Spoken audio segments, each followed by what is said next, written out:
It's me. I would totally wear buttons under the stress.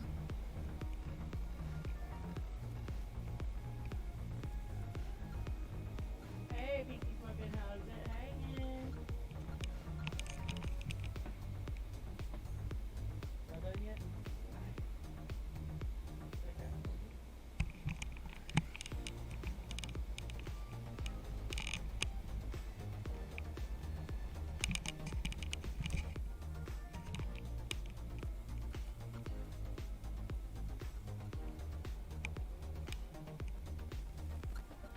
How's it going, y'all?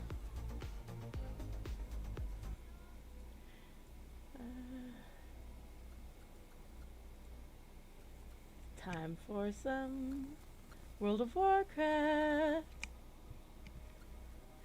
Alright. Hope everybody's doing great. I've been having a great day. Lots of streams today. Not too often I get to do this many streams and go to work, so that was exciting.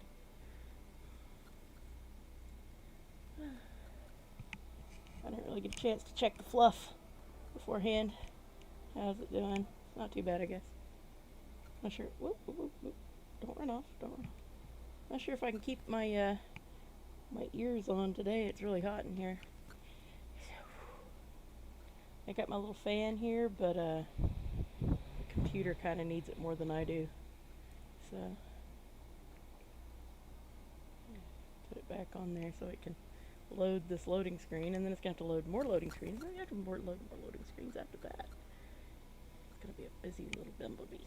Actually, let me check something. My unicorn phone. Shoot, what was I gonna check? God, I'm old. No, seriously, there was something I was gonna check.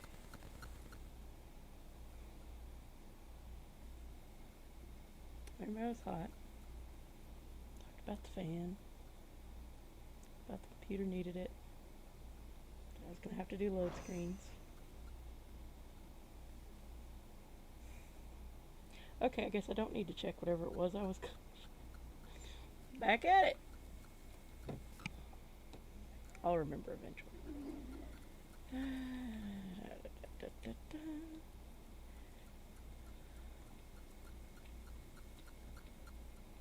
it. Oh! I remember now. I remembered. Quickly, quickly, before it goes away. Yes. Fix that. Woot. Alright. I did the thing. I did the thing. Alright. I think I've got a few minutes before they start assembling for Glory of achievements. I think we're doing that tonight. And then we'll have Mythic Plus night later. So I forgot exactly what we were doing other than Mythic Plus tonight. That's why I just put Mythic Plus on the header. It might be a while before we actually get to that, but we'll get there. Right now I'm just going to collect a few of these claws. I think it's under Exploration, this achievement. Exploration Draenor. I came, I clawed, I conquered. I'm a little over a fifth of the way there. That 1,000 was done during when it was actually current, so basically I'm just getting started. Obviously a whole lot easier to kill them now than it was then. I don't think it's actually going to be that bad as far as achievements go.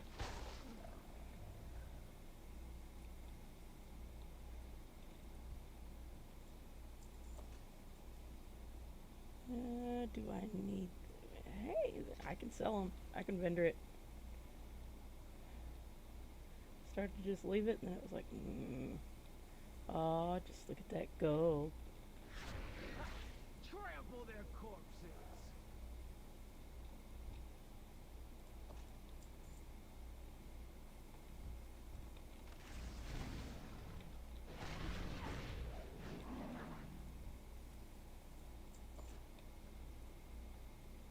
Okay, so looks like between 8 and 14 a pack.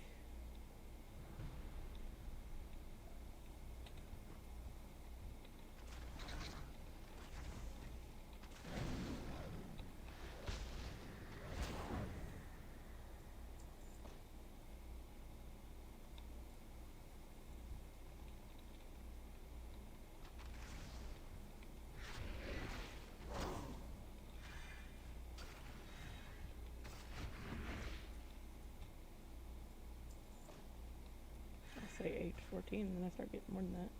These are bigger packs too. So.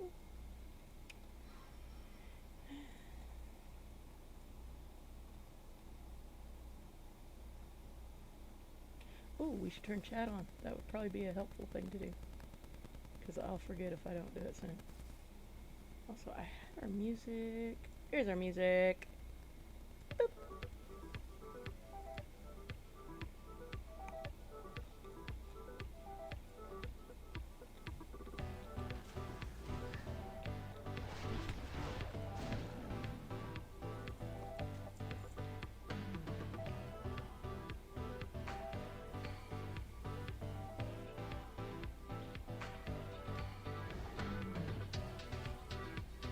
Oh, empty cave. Faked me out.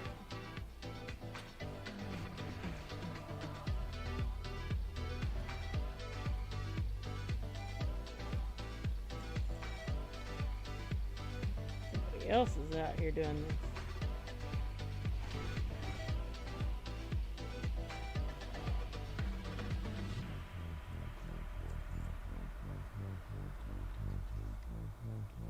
I've already gotten another 100. Go ahead and start tracking it so I quit opening it up and looking at it like I get excited.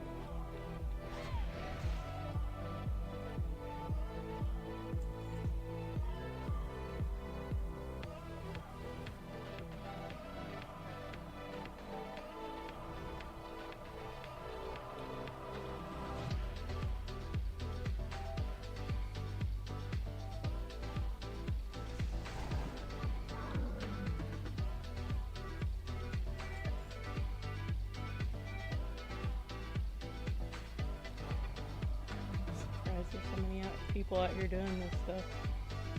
Oh, rep week. That's probably what it's about.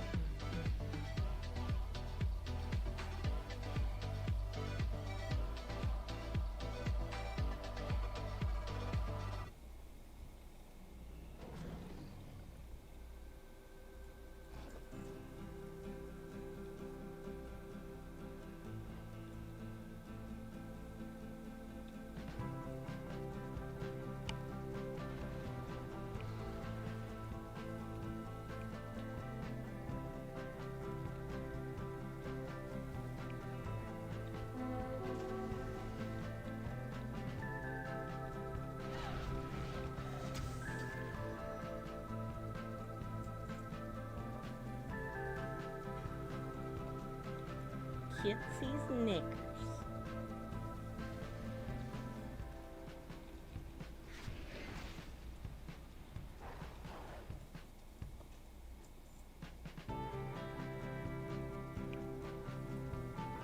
Where? In this cave? We gotta be in this cave. Bloom Talon. Excuse me. Give me that.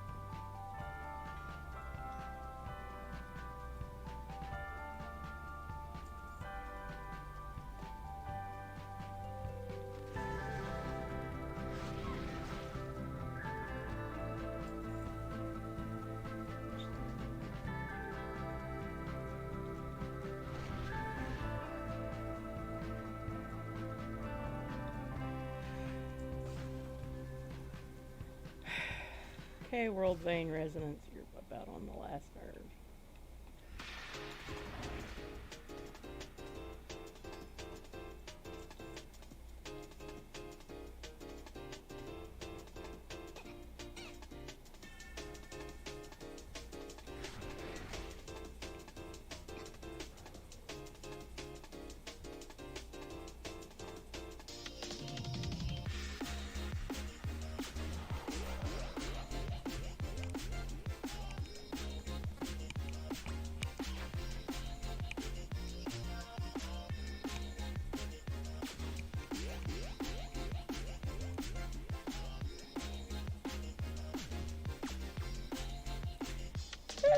Okay, I can't do too much of that. It is way too hot in here. Like, actually, what is the weather right now?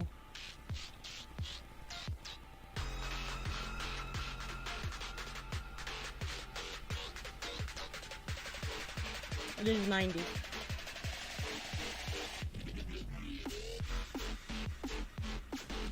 It is 90, it is humid, and my air conditioning does not work. But what can you do besides turn on some music, dance it off, play some WoW?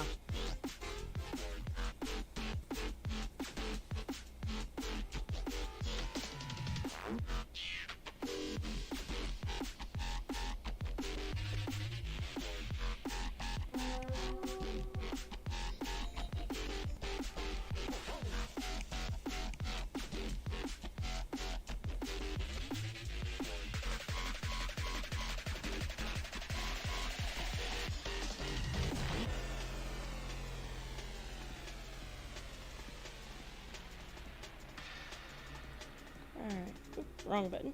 This button. Let's head back to civilization.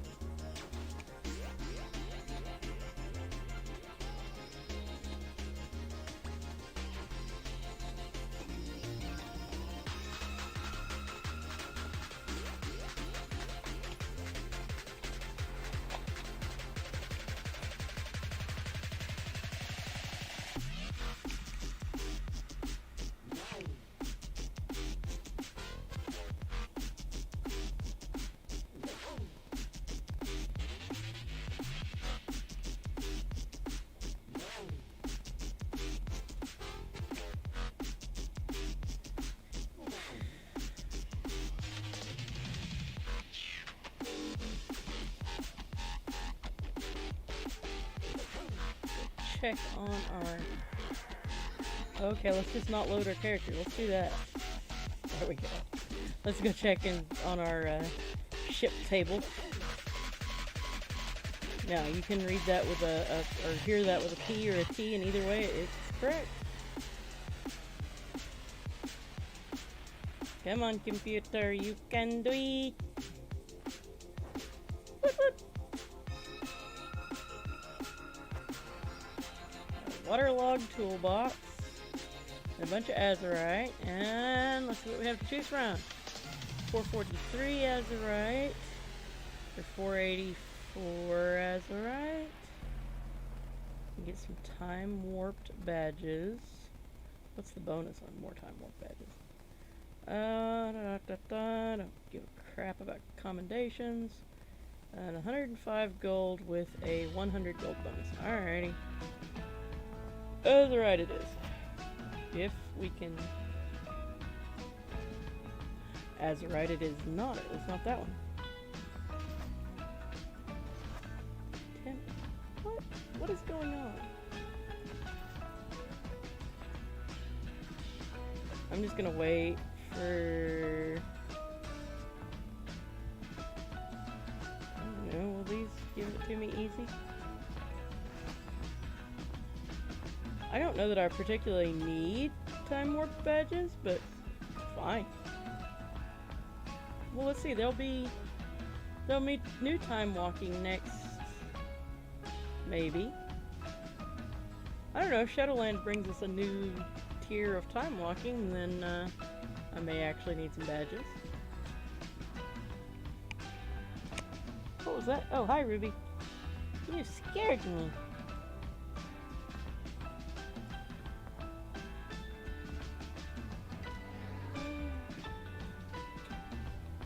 Anything else that needs doing today? Oh yes, Tortolan Seeker quests. Where are they at? Oh, okay, we got one nursed right over here. Shell game. Oh, I like that one.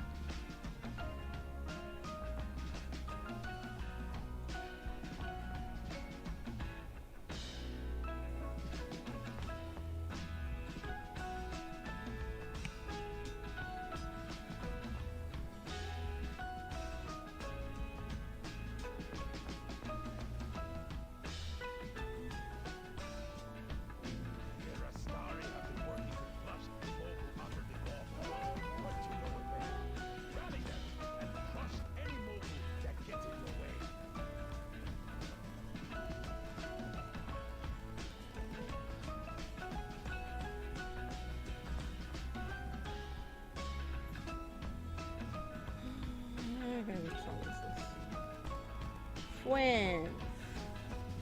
Well, I like the name of the song better than I like the actual music. But we'll deal with it. We'll go. It's alright.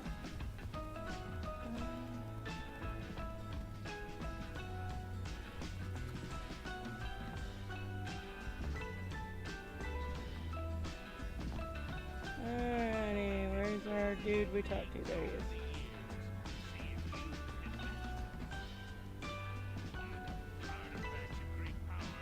Alright. Turtle. Crab. Bot. Turtle.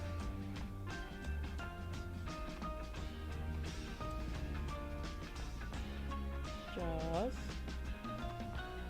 Stick. Blood. Bot.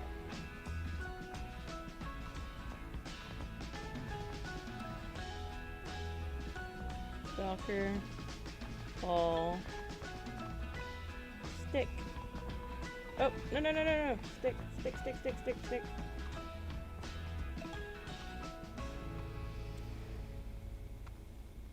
Blood. Crabby. Jaws. Ball. And Valkyrie. Dun dun dun dun dun dun! I win! Next. Other. Trust war. Golden. What we got? Scroll Sage Nola. Beachhead.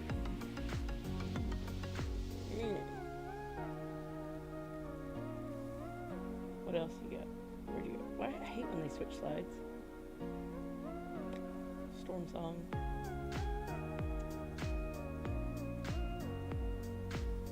There's another one down here. Oh. I mean, I don't really like calligraphy, but it's in the same zone, so hell yeah. Hells yeah, I'm doing that.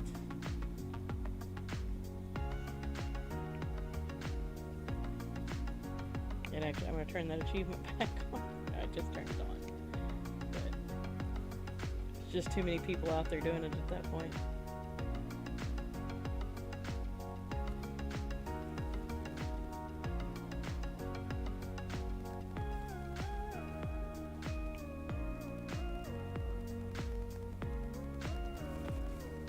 I get my scritchy sticky.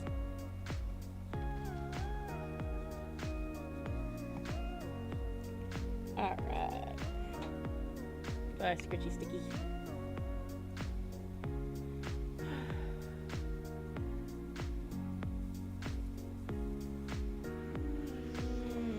Okay, hang on a second. Pull out Discord. EK.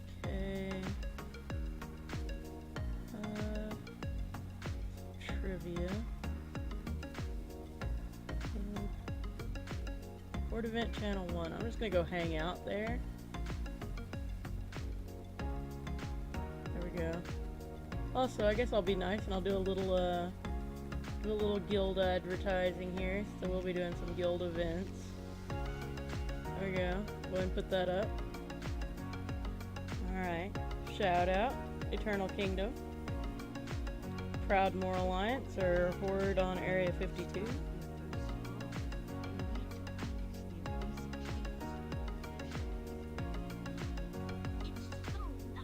I'm ready. I'm gonna suck, but I'm ready. Here, back to there. Oh, it's wobbly AF. Yet it gave it to me. Okay, I'll take it.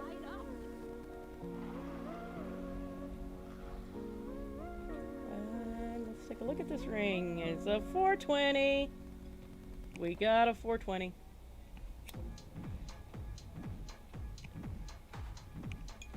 Okay.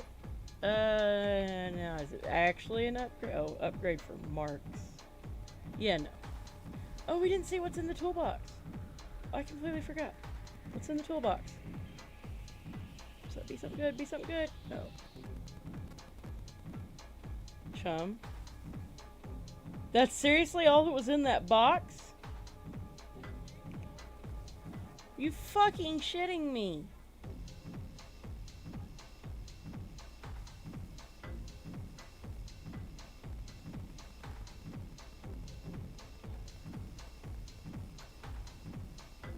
I am not happy about that.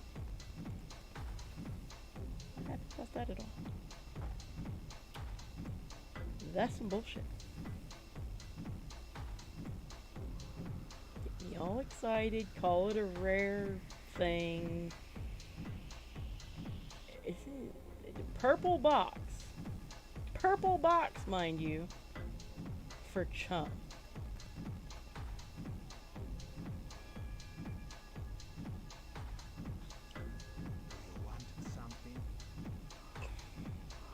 Take me to whoever. I think I just left Scroll Sage Nola on my way to go see Scroll Sage Nola. Not sure, but I think so, and it's a little weird. I didn't think turtles moved that fast. Just faster than hares.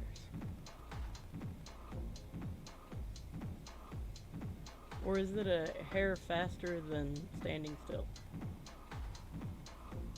Actually, I guess it's both. Today I taught myself something.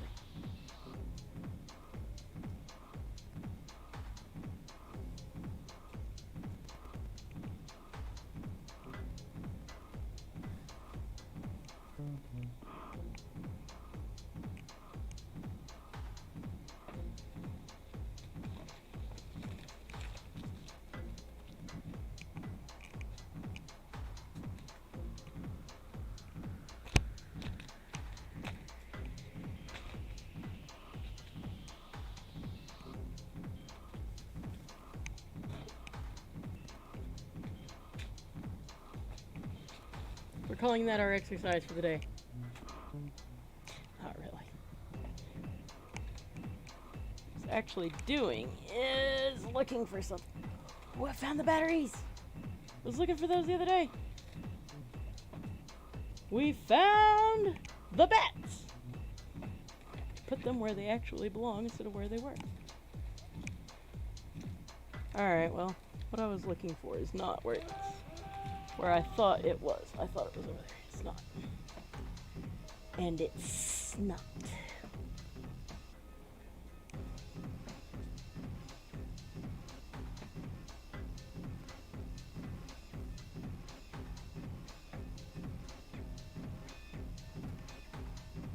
Yep.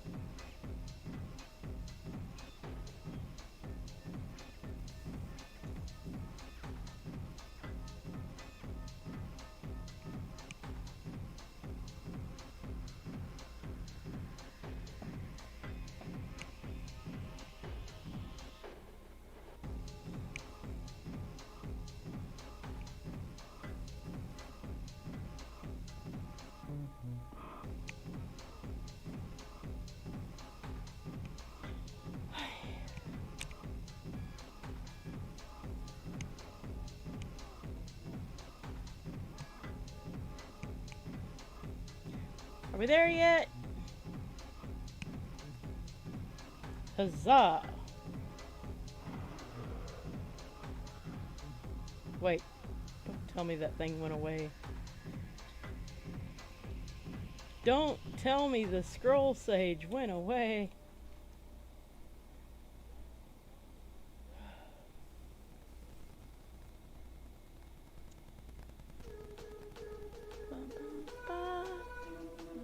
Oh, maybe I just went to the wrong... It's possible I just went to the wrong thing. Okay. I will, we'll take scenic route.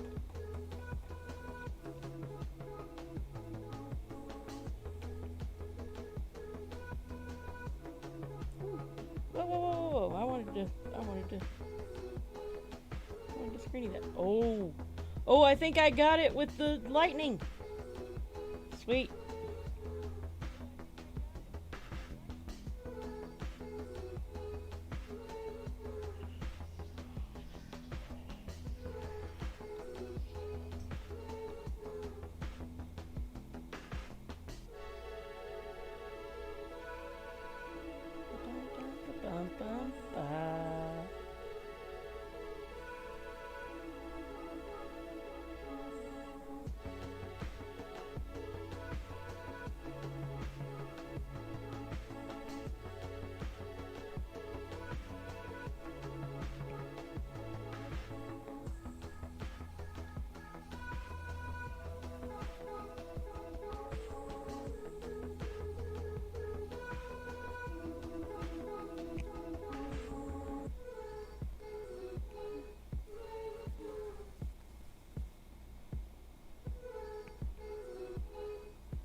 Yeah, I'll probably let it get a little too far away, but whatever.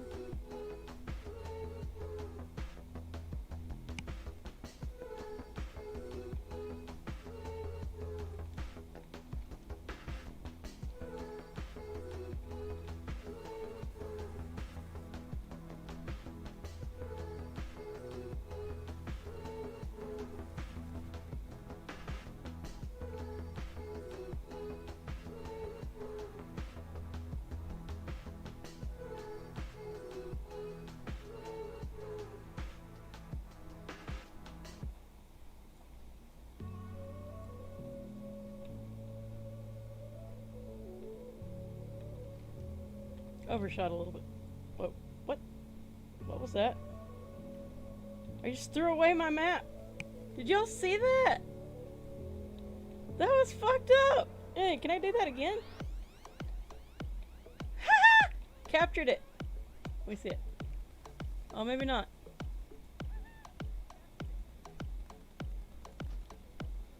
Oh.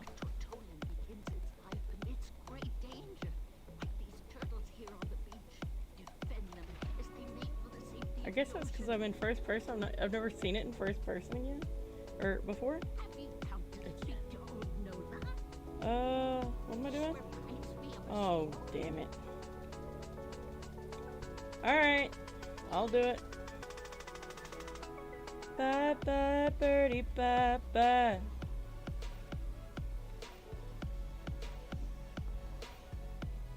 Hey, I am shooting you.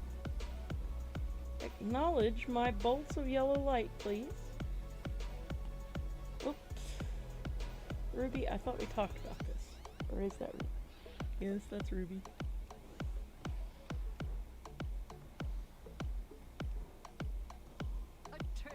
Made it to the water.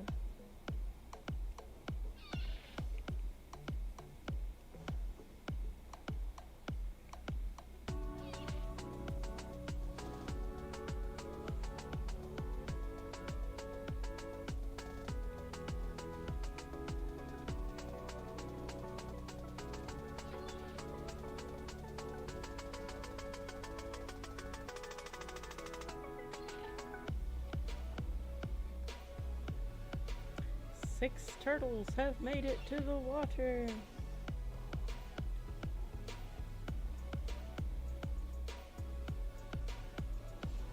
Eight turtles have made it to the water.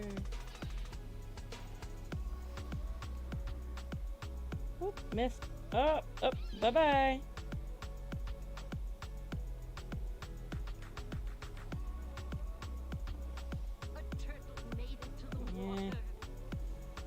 Kind of sucking, but I don't need that many more turtles anyway.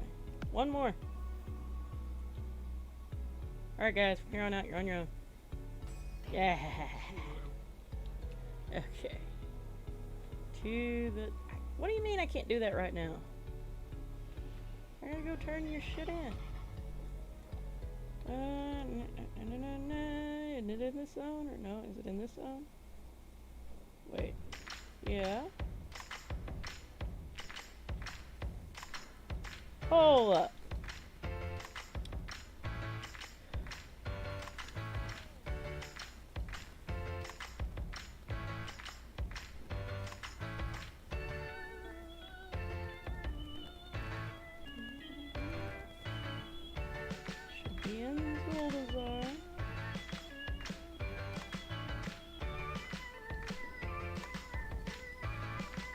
I don't understand why it's not showing up, but okay. Has to be there. It has to be. Oh, do we want to go photo mode again, or do we want to just find a flight master and make this the easy way? Leaning towards the ladder.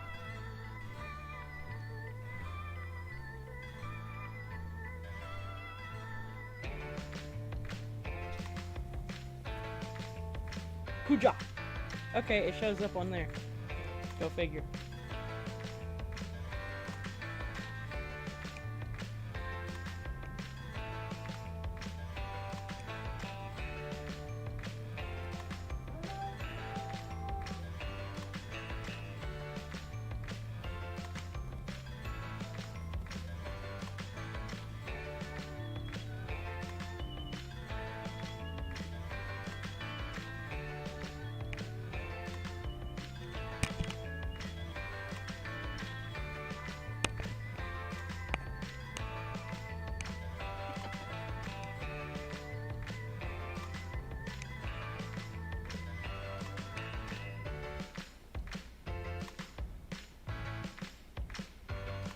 Alright, yep. I didn't make it the whole stream with the thing. As much as I like my unicorny headdress. It's just too hot. It's just too hot. I cannot be my true unicorn self right now. I'm left with this sad human shell. What the hell is my hair doing here? Hope that fixed it.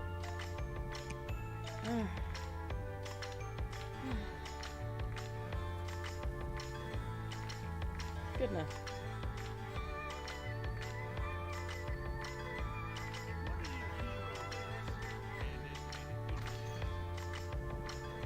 Item upgrade! Oh yes, I think that's actually an upgrade. 445. Oh, of course, the one I just got yesterday. But it's Agi and grants crit. Actually, no.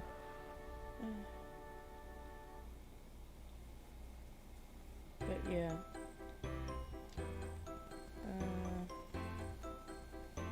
Let's go get another.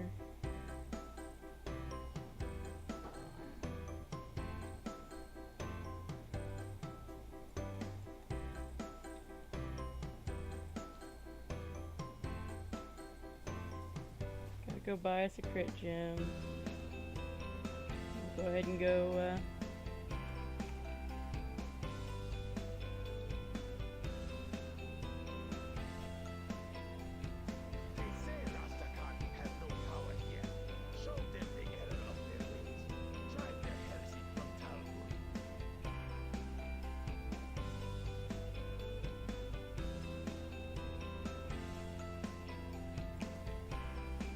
couple more good ones.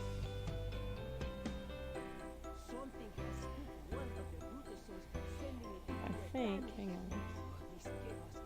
See this one. Oh yeah, I like that one. Oh, it's not bad. I've got a ton of backed up for screenshot of the day, which I need to start doing. I was gonna wait till tomorrow, the whole screenshot Saturday thing.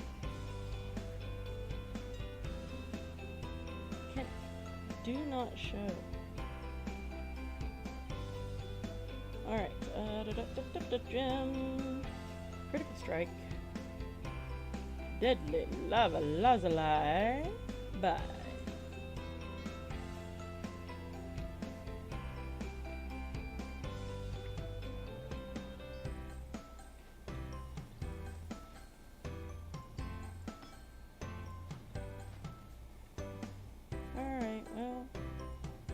Goodbye, Mythic Plus Trinket. You made it a whole day.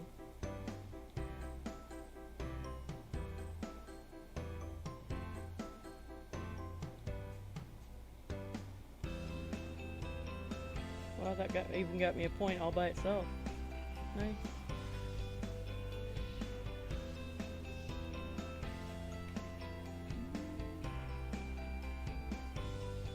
Alright, now we've done our world quest. Oh, what's this? Baubles from the Seeker?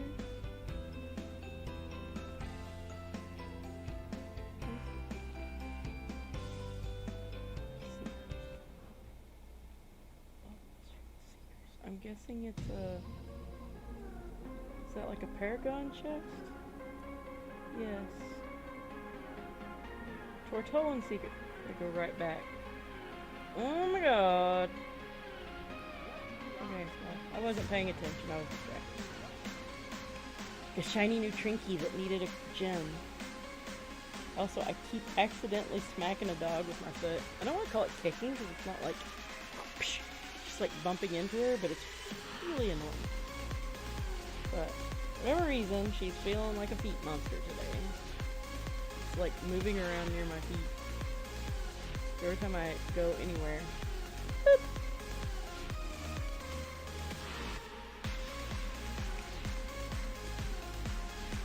Yeah, I thought we'd be starting.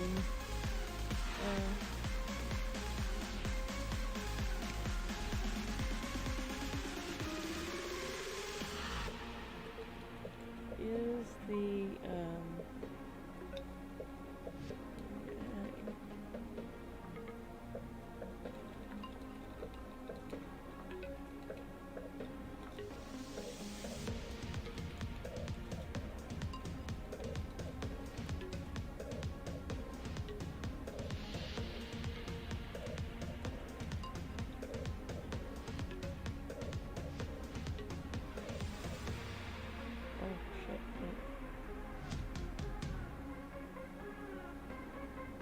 even realize.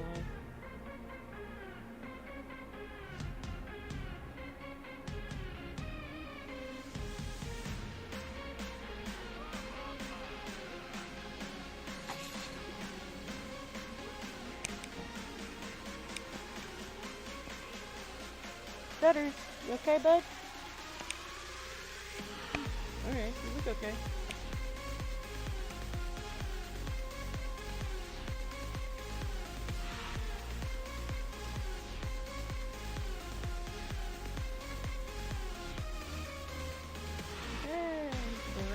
Blood sausage right there.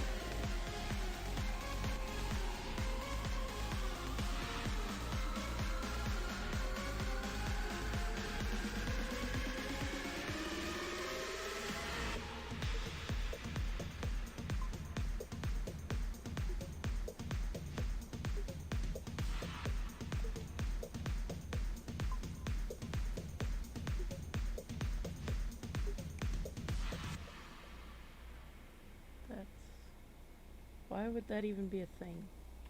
Super confused. Also, apparently the people running...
Chop, chop, chop!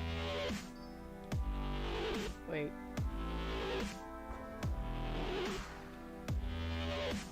Yeah? Whatever. Okay. Well, looks like think I was wrong about the achievement run. It's not like they got it listed on the website. It's really odd. This song's hard to talk over. They've got it listed for Thursday nights, but apparently it's kind of like flexible. So whatever. So it's a good thing I didn't list that on the stream title, or I'd have had to eat humble pie. Instead, I can just say we've got like hours until Mythic Plus, so we've got plenty of time to find stuff to do.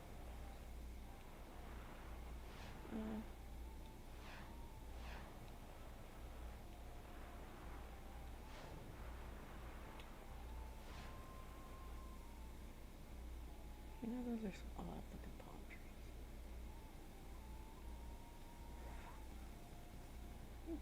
Whatever.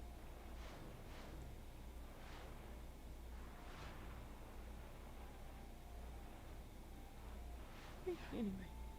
Oh, man. Okay, I wasn't expecting to have to kill this much time. What can we get into? What kind of shenaniganery can we get into?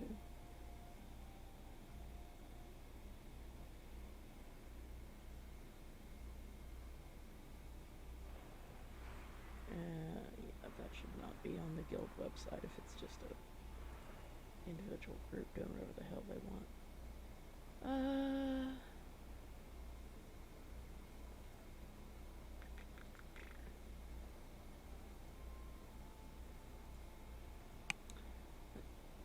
Let's see if there's any new news about the Shadowlands.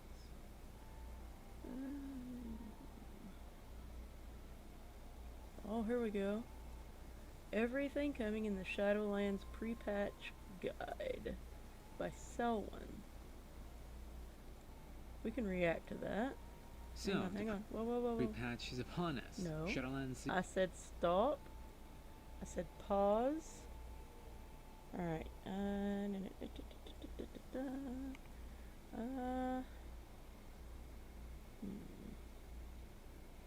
Yeah, you're gonna lose a little bit of the screen, but not that much. I think it'll be alright. Okay, here we go. It is by Selwyn, Selwwen.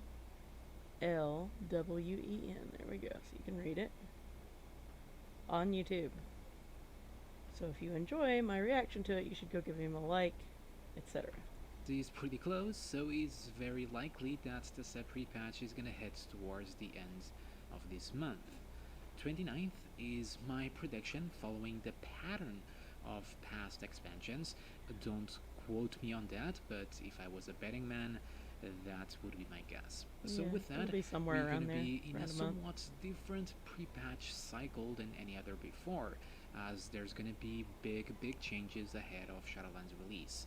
So Yeah. let's talk about all that is coming and what's not, as Shadowlands specific features will be in a future video. So let's get started. Okay, here we go, let's get on with the... Starting with the most obvious, but always nice to remind everyone, feel free to use the timestamps to skip ahead, the level and item level squish, and everything that will entail for our current characters and any future ones you might want to create. The minute the pre-patch hits, we all gonna be brought down. I am just gonna stop right there. Yeah, just the little bit that I've played on PTR, it's so weird. It's so weird to feel the same and yet so different that like half our levels. What? I have not. Let's put it this way. I've gotten on like level 1s and leveled on them a tiny bit, but I haven't seriously leveled anything, so I have no idea how that's gonna feel. And I am a little concerned because I just don't see how they can squish 100 and however many levels we'd have if it wasn't squishing. But I mean 120 plus Shadowlands, so 5 or 10 down to 60. And why are we going? What is it? We're going 50 to 60, right? I know my copies are 50. So how is that going to work that all the 120 levels go down to 50, but then the next expansion's a full 10? What's even the point? why aren't we going like? I mean, it just seems odd. It seems like it should be like one level. But I know that would feel stupid. But to me, the entire idea of the level squish feels stupid. But at the same time, I do. It feels stupid from the perspective of a player that's been around the game for so long.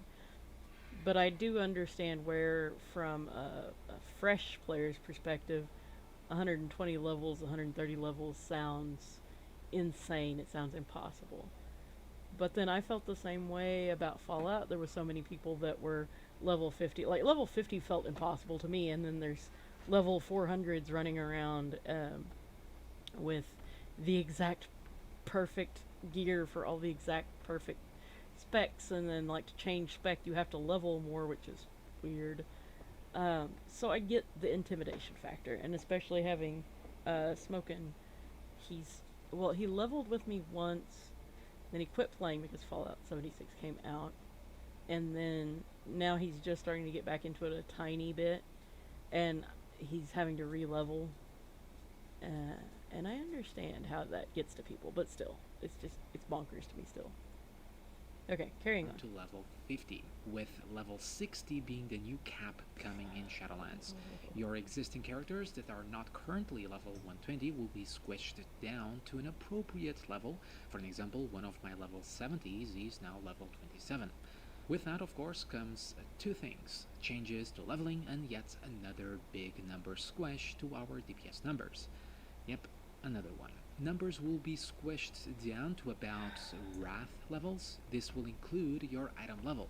As an example, my 476 DK is now 126, and I'm hitting as hard as my original DK was back in Wrath. Thereabouts. Speaking of which, what happens to all the bazillion expansion zones we currently have? Good question. The magic of scaling will fix that, or rather, Chromie time. So creating new characters, and if you're wondering, allied races now start at level 10, DKs and Demon Hunters start at level 8, yes I know, kinda weird, but they're gonna reach level 10 like the allied races after they do their little intro quests. So at level 10, you're gonna meet That's a little weird. near your respective embassy, where you can essentially select an expansion to play through. Leveling should be reasonably quick, and also means you can follow the full story of an expansion that you've missed without worries of overleveling, which is pretty good. The same treatment will be applied to profession gear, where you can apply or add relics of the past to old items created, buffing its item level up towards 100 depending on the level bracket that you are in, which is equivalent to normal Nyalotha loot drops, which isn't super crazy but not that shabby either for old dated gear. So if you can craft a Storm Herald or a Nightfall or some other cool old school item, that will remain powerful through your leveling journey up to Shadowlands. Another cool thing that many of you might be glad about is the removal of the reputation grind on all the allied races. They now only require you to do their respective quests, such as a war campaign for the Maghar or the Kultirans, the Argus quests for the Lightforged Draenei, or the Suramar questline for the Nightborn, and so on, or simply the Vuldun storyline for the Vulpira.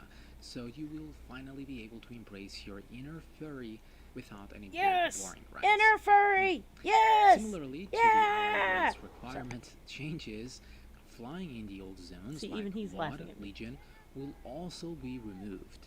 I know some people will be very glad about that.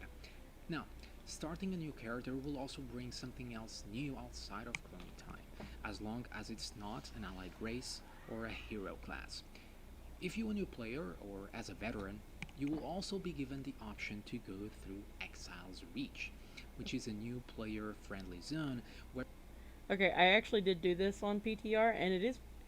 I mean, I feel like it's going to get stale like anything else, but it is kind of nice to have the option. I mean, if you say you just dearly love undead, so you've done the undead storyline 25 bajillion times, at least you get two options now instead of just one, without having to, you know, hoof it or chauffeur it to another zone. And even then, you know, there's only certain ones you can do sometimes, unless they've changed that. But I know, like with Blood Elf Zone, like if you can run there as a Tarn, and then you still can't do a lot of the quests. I think they intentionally did that, but I don't know if they ever reverted it or not. But still, yeah, this is different. It would be nice if they'd add more of these. Where you're going to be taught all the basic systems of the game and where you're going to do your first 10 levels. As you can tell by now, the level 10 is the new big dick meta of WoW. You're also going to be able to get your mounts then. Anyway, this zone is actually a really cool experience, and I would actually advise, if you have some time to kill, to do it when the pre-patch is out. It's pretty fun, really quite immersive little zone to play through. I always want to point out one change that they've made that it looked weird to me at first when I was playing PTR, but I've actually gotten to where I quite like it because it reminds me of other games. Is the little it's like diamond. You see that yellow diamond shape in front of the orc? It's a directional and distance marker for the quest. So not only do you have your mini map, which in my opinion is superior to every other game, but you now have a more modern-ish, I guess you could say. I don't know. It's like retro and modern at the same time, but you have an other games more type marker as well, and more markers are good. I think there's an on-off switch as well. And a really great introduction to the game for new players. Even a very simple tame your new pets hunter class quest was added, which I found very nostalgic from my own experience back in the old days. So that covers all the different leveling changes coming in the pre-patch and Shadowlands for that matter. So what about gameplay? How is your character going to play outside of the squash? So of course you're going to get all the class changes coming in Shadowlands, including many of the improved abilities. I bet many of you already went to the PTR to test them out. This will include the big revamps to specs like Shadow Priest, which is awesome, or not so good things, AoE target caps in many of our abilities. Yeah.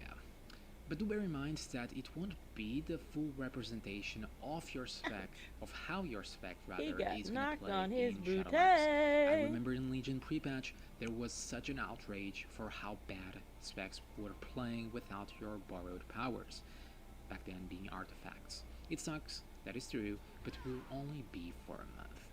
In Shadowlands you will get new ranks as you level, which is really cool. Some of them will even change your gameplay, like in Unholy Decays you get many great and cool things, like on your Gargoyle CD becoming your current talented option, gaining that little affix to your runic power, or your Apocalypse granting you runes. So on that alone will also make Shadow... Oops.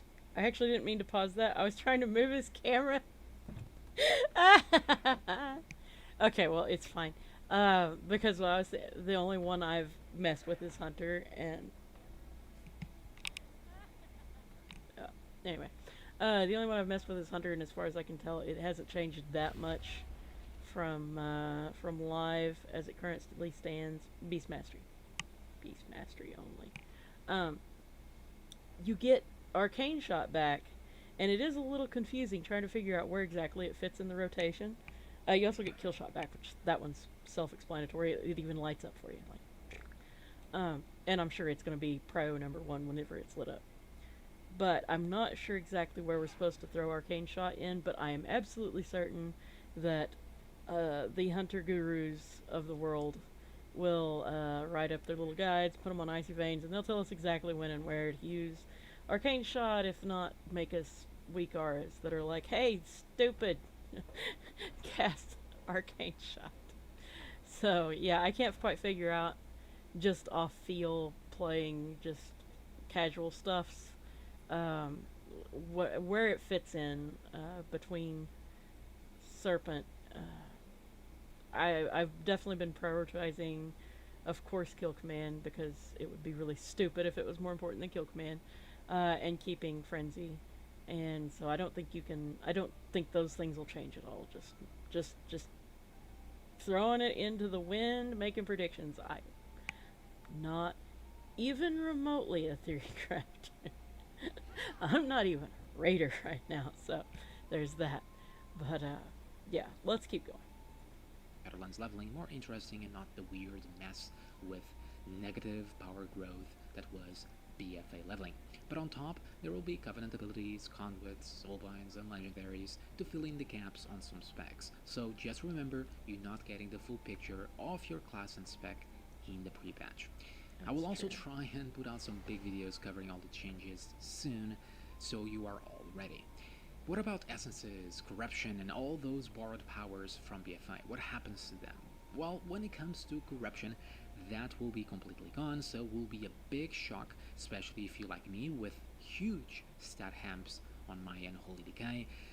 But essences and your neck will still work in Azeroth, but not in the Shadowland zones, as Ooh, that will I grey did out. that. I This did not also know. means some goofy, crazy things might happen, like double dipping on Magus pet procs from both Azerite traits, and a changed talent on Unholy Decay that essentially does the same thing. You might find something similar like that in your spec, where Azerite traits got baked into talents or your baseline abilities, Interesting. whilst you are still using the traits, so you double dip on that. Havoc Demon Hunters might get a shitload of haste due to this as well, so will be quite funny for a little while, so enjoy it while it lasts. Right, on to customization changes. Oh, Many great ones are also coming oh, in Shadowlands, this is both amazing. for the This is barber the amazing or part. with creating a new character. Yeah, You can just change your gender at the whoa, whoa, whoa, barber whoa, whoa, whoa. privately. I tell you, just some plain pure fun amusement. Just when it goes live or get on PTR, either one. If you don't want to download it, just wait. Just hit the randomize button, like hit make new character and pick any class race combo and just hit random. You will see some of the most amazing shit. Like used to, it was just like, why would I ever hit random? Because I probably already know that I want face 1 and hair 3 and color pink. There was no reason to. Now there's so many options with a lot of races. So many. I mean, put it this way, even female Tauren. Yes, they still only have 4 faces, but they've got so many paint and color and jewelry and flowers in their hair options that even with them you can find some fun and interesting stuff. But Dark Iron Dwarf female, only ones I looked at was Hunter, but it's not gonna matter anyway. They've got some crazy stuff. Oh my gosh. Okay, on Free, with the which show. is pretty cool. Add a buttload of different little things to your character, and modernizing the game a little bit more for, well, 2020. Still far off from many other MMOs, but it is an old game. There's scars, tattoo options, little thematic things like vines and necklaces, many eye options. Night elves in particular have it great, or blood and void elves for you being able to create scuffed high elves, or humans, or even taurens and trolls have some pretty cool options. Master race orcs, though, don't really get much. I'm so bummed about that, but generally pretty good new options. However, there are some unique things on the barber for, say, druids, where you can Ooh. specifically select your preferred look for many of your Nice. forms. This will include the fire kitty or even glyph forms. And they are not Nice. spec locked, so you can be a feral druid or a balanced druid with the fancy werebear form and still have your cool, colorful artifact kitty form. Pretty awesome. Transmog will also receive a cool new and similar treatment What? like druid forms, allowing you to transmog any of the Legion artifact appearances to any spec, which is really quite awesome for a double flailed Good. warrior or a Frosty K rocking the Apocalypse artifact weapon as a Good. defender, I or a hated what they did Behan with the hunter Legion artifacts with a in the marksman bow, transmog so you set. can This is finally so have much a better. quiver. They really need to bring those back, and many more cool things that I'm sure many of you will have spent quite a lot of time in.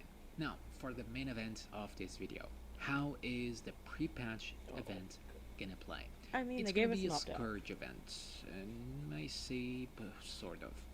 So, like the past two events, you're gonna have a little quest line that will lead you into the expansion, and this time around will involve the Argent Crusade and the Scourge. Just going to different places, eventually culminating in Icecrown with that beautiful new skybox from the cinematic. And you're gonna do the Skybox quests is that will insane, open up yeah. on a weekly basis, setting again the foundations for Shadowlands release. And by doing the quests, you will also unlock dailies, very reminiscent of the old Argent tournament dailies, pulling a lot of nostalgia tricks. With those dailies, you're gonna get Argent commendations that will be able to buy gear of 100 item level, equivalent to the maxed crafted gear from the old expansions with relics of the past or normal Nyalotha, so good enough for alts. Currently, it's still using the BFA T-Mog, so I imagine they're gonna add something different on there. But personally, I think it would be pretty cool if we could get the old T-Mog that we had back in the Wrath pre-patch event. And we might also get some other flavorful items like in Legion and in BFI, maybe even Flavorful announced like items. last time again as a surprise in the last few weeks of the pre-patch. Who knows? You're also going to be able to actively just farm mobs, Scourge, to get Scourge stones and deliver them for extra accommodations if you want that gear quick. Alternatively, you both have a new world boss to kill, Nathanos, back at his old place in the Eastern Plaguelands, rewarding 110 gear and rares that randomly.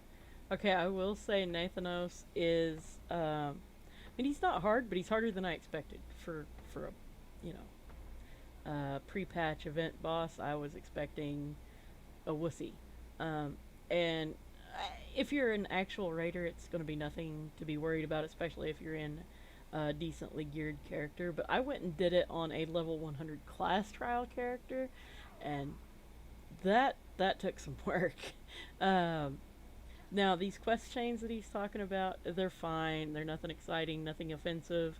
There was one section in them that I think is going to be a pain in people's asses, where people are going to be fighting over. I don't remember whether it was. I think it was an item to click. All I remember is like there was people having to wait around. It was annoying. But it was one quest out of the entire chain, and yeah, that sky is awesome.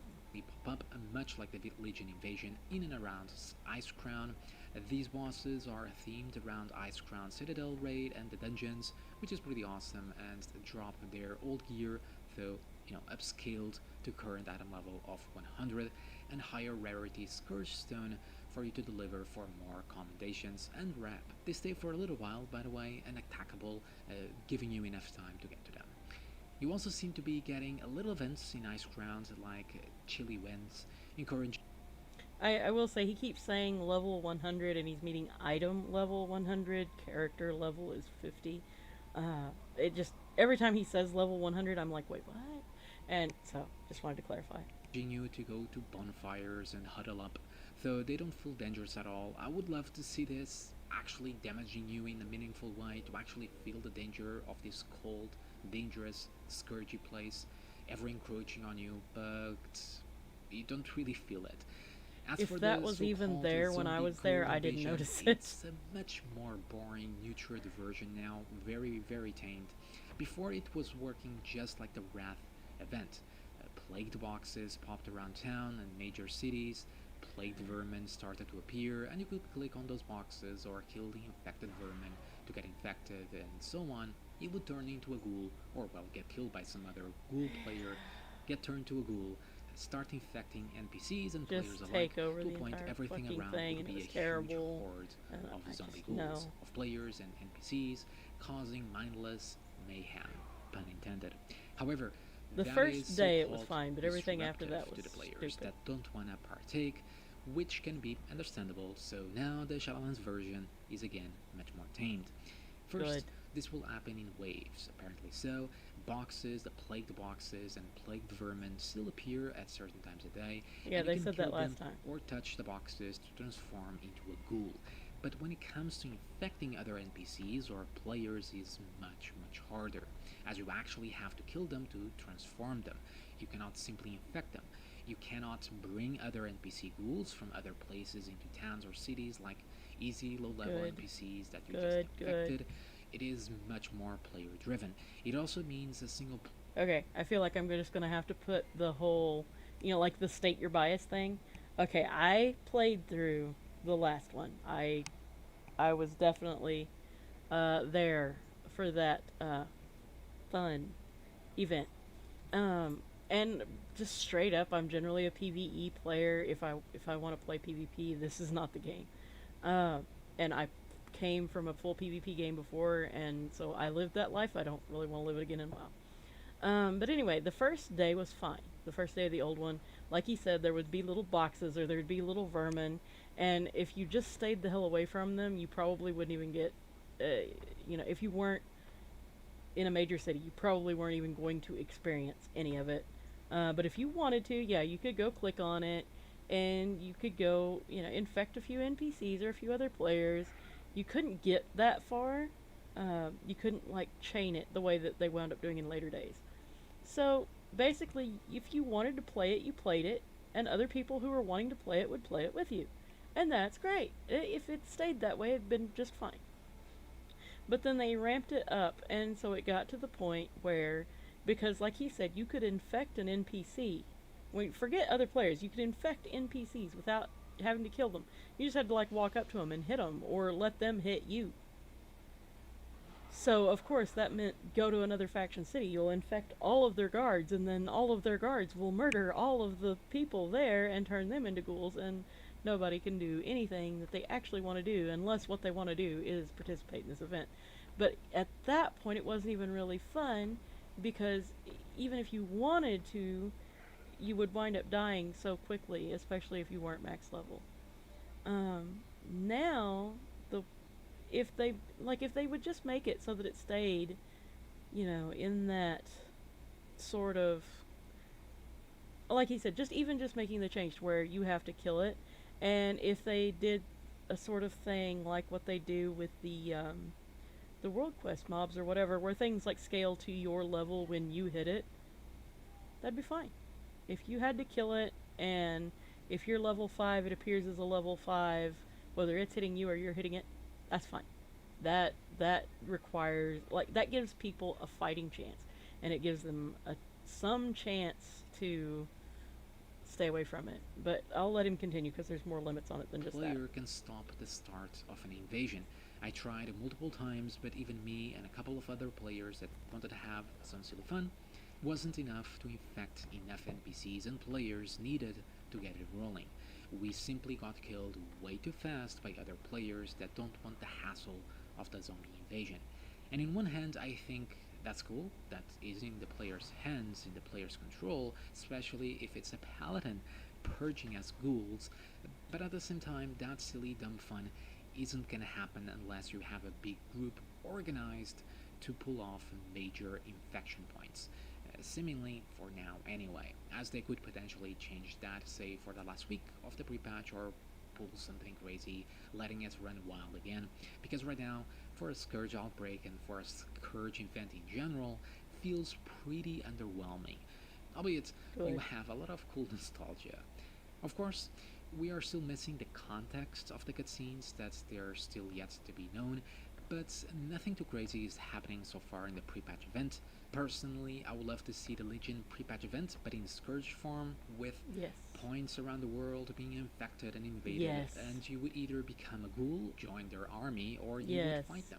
Alright guys, that covers all the things that are coming in the pre-patch. I've heard that a few times, and I agree. I liked the Legion invasions, and I would have liked... I liked... Okay, I'm gonna pause for a moment. Okay, the not ghoul part of the Wrath intro event was actually great. You had the Scourge invasion points, and you knew about where they were on the map, so you knew where the hell to stay away from. It didn't take long for word to spread, like, oh, if you're a Lobby and you're trying to level in Ashara, like, stay way over on this side of the road at this point, and it won't touch you. Stuff like that, that's fine. I would be fine with open world, and then I loved the Legion invasions. I thought they were great. Some people were saying they were lame, and I'm like, no, this is, like, it's right there, it's marked, you can go fight it, you can get away from it. I mean, I saw a few lobbies bitching because, like, I think Crossroads was being taken over, but, I mean, it was only ever so often, and there was a giant marker on their map, so, and there's just way too many zones to be complaining about that. To me. Okay, carrying on. All the new features coming in Shadowlands in a generalized form, both big and small, that doesn't get talked about enough. As always, thank you for watching, and I'll see you all next time. Alright.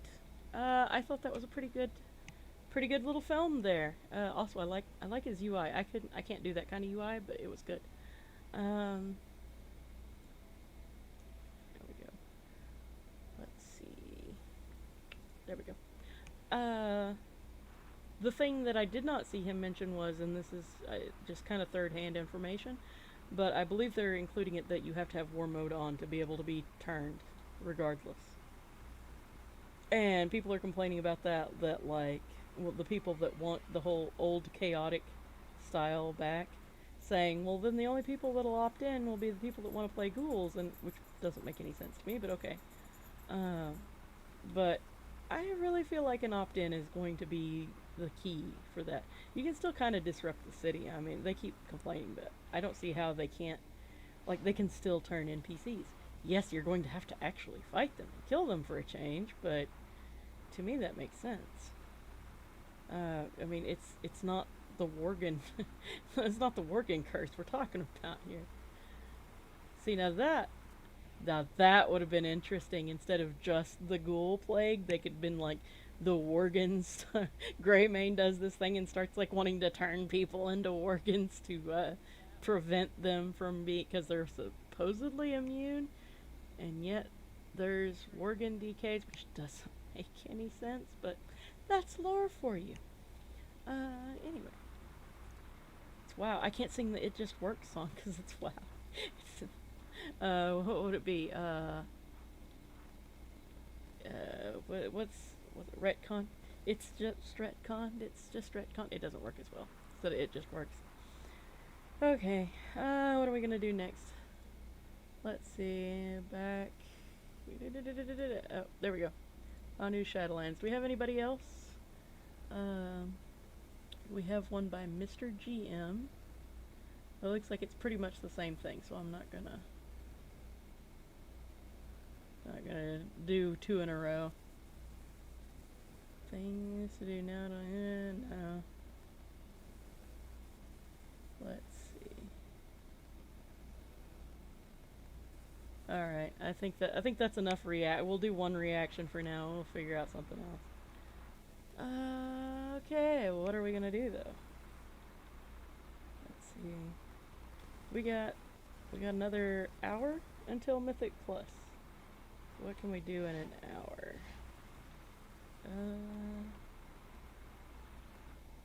We can log out of this character.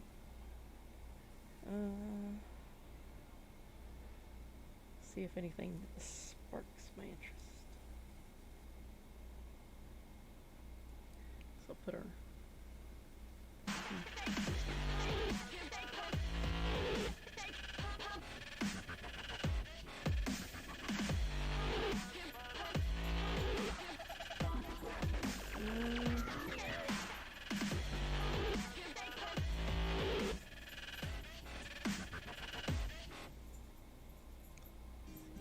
Level little warlock.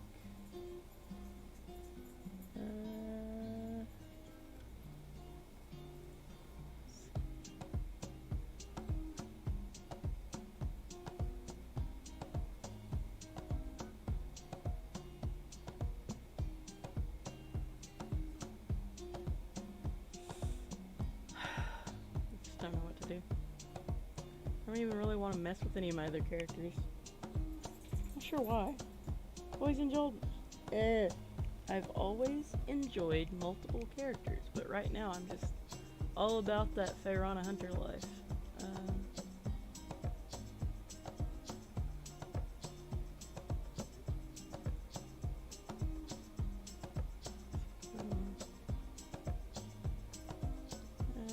Get back on A52.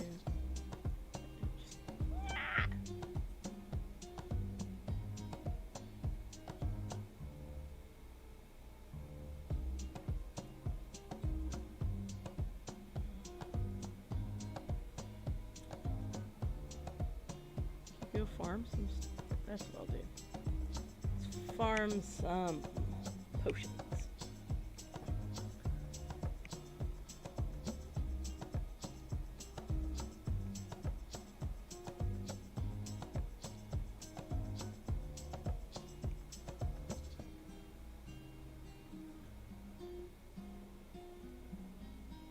Oh, what happened? Oh.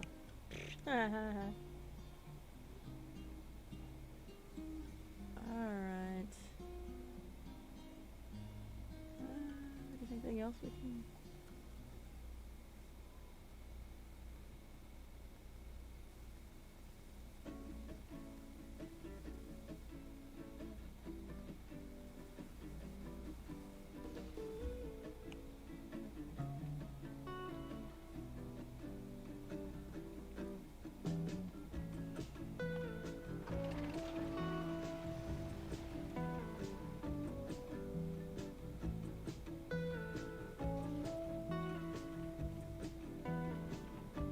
Wait a minute. Why am I going down here? Is there a... Did there used to be a thing right there? I feel like there used to be a thing right there. I just realized it's up at the front now. Derp-a-da-derp, derp, derp-a-da-derp, derp, derp-a-derp-a-derp, derp, derp. This direction.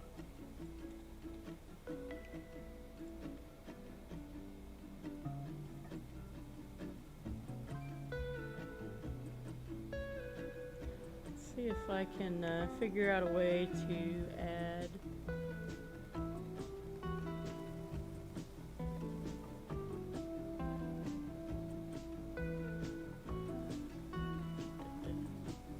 let's add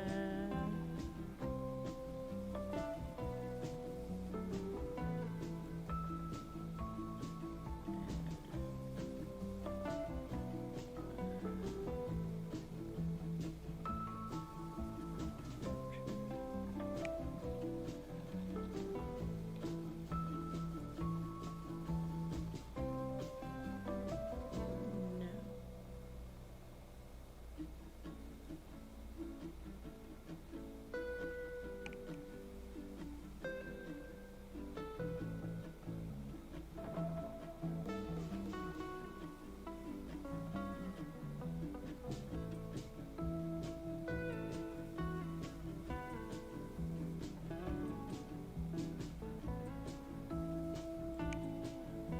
Alright. Let's see, now then, if I play one of these and full screen it, will it actually be visible?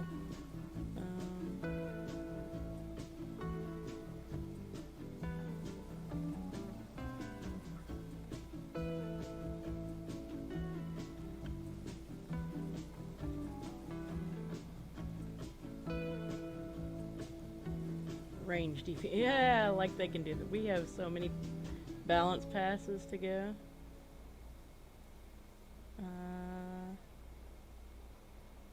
I can't decide.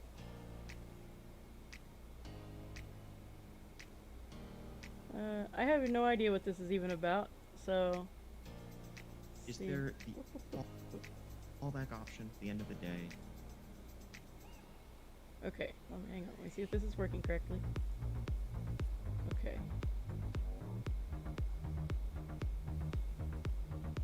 Oh, whoop. Hold on. Pause that. Alright. I hope this looks right. Hang on, let me wait until I can see it on the other window. I'm gonna keep moving towards my destination over here on this character. Okay, yes, it looks correct. Excellent.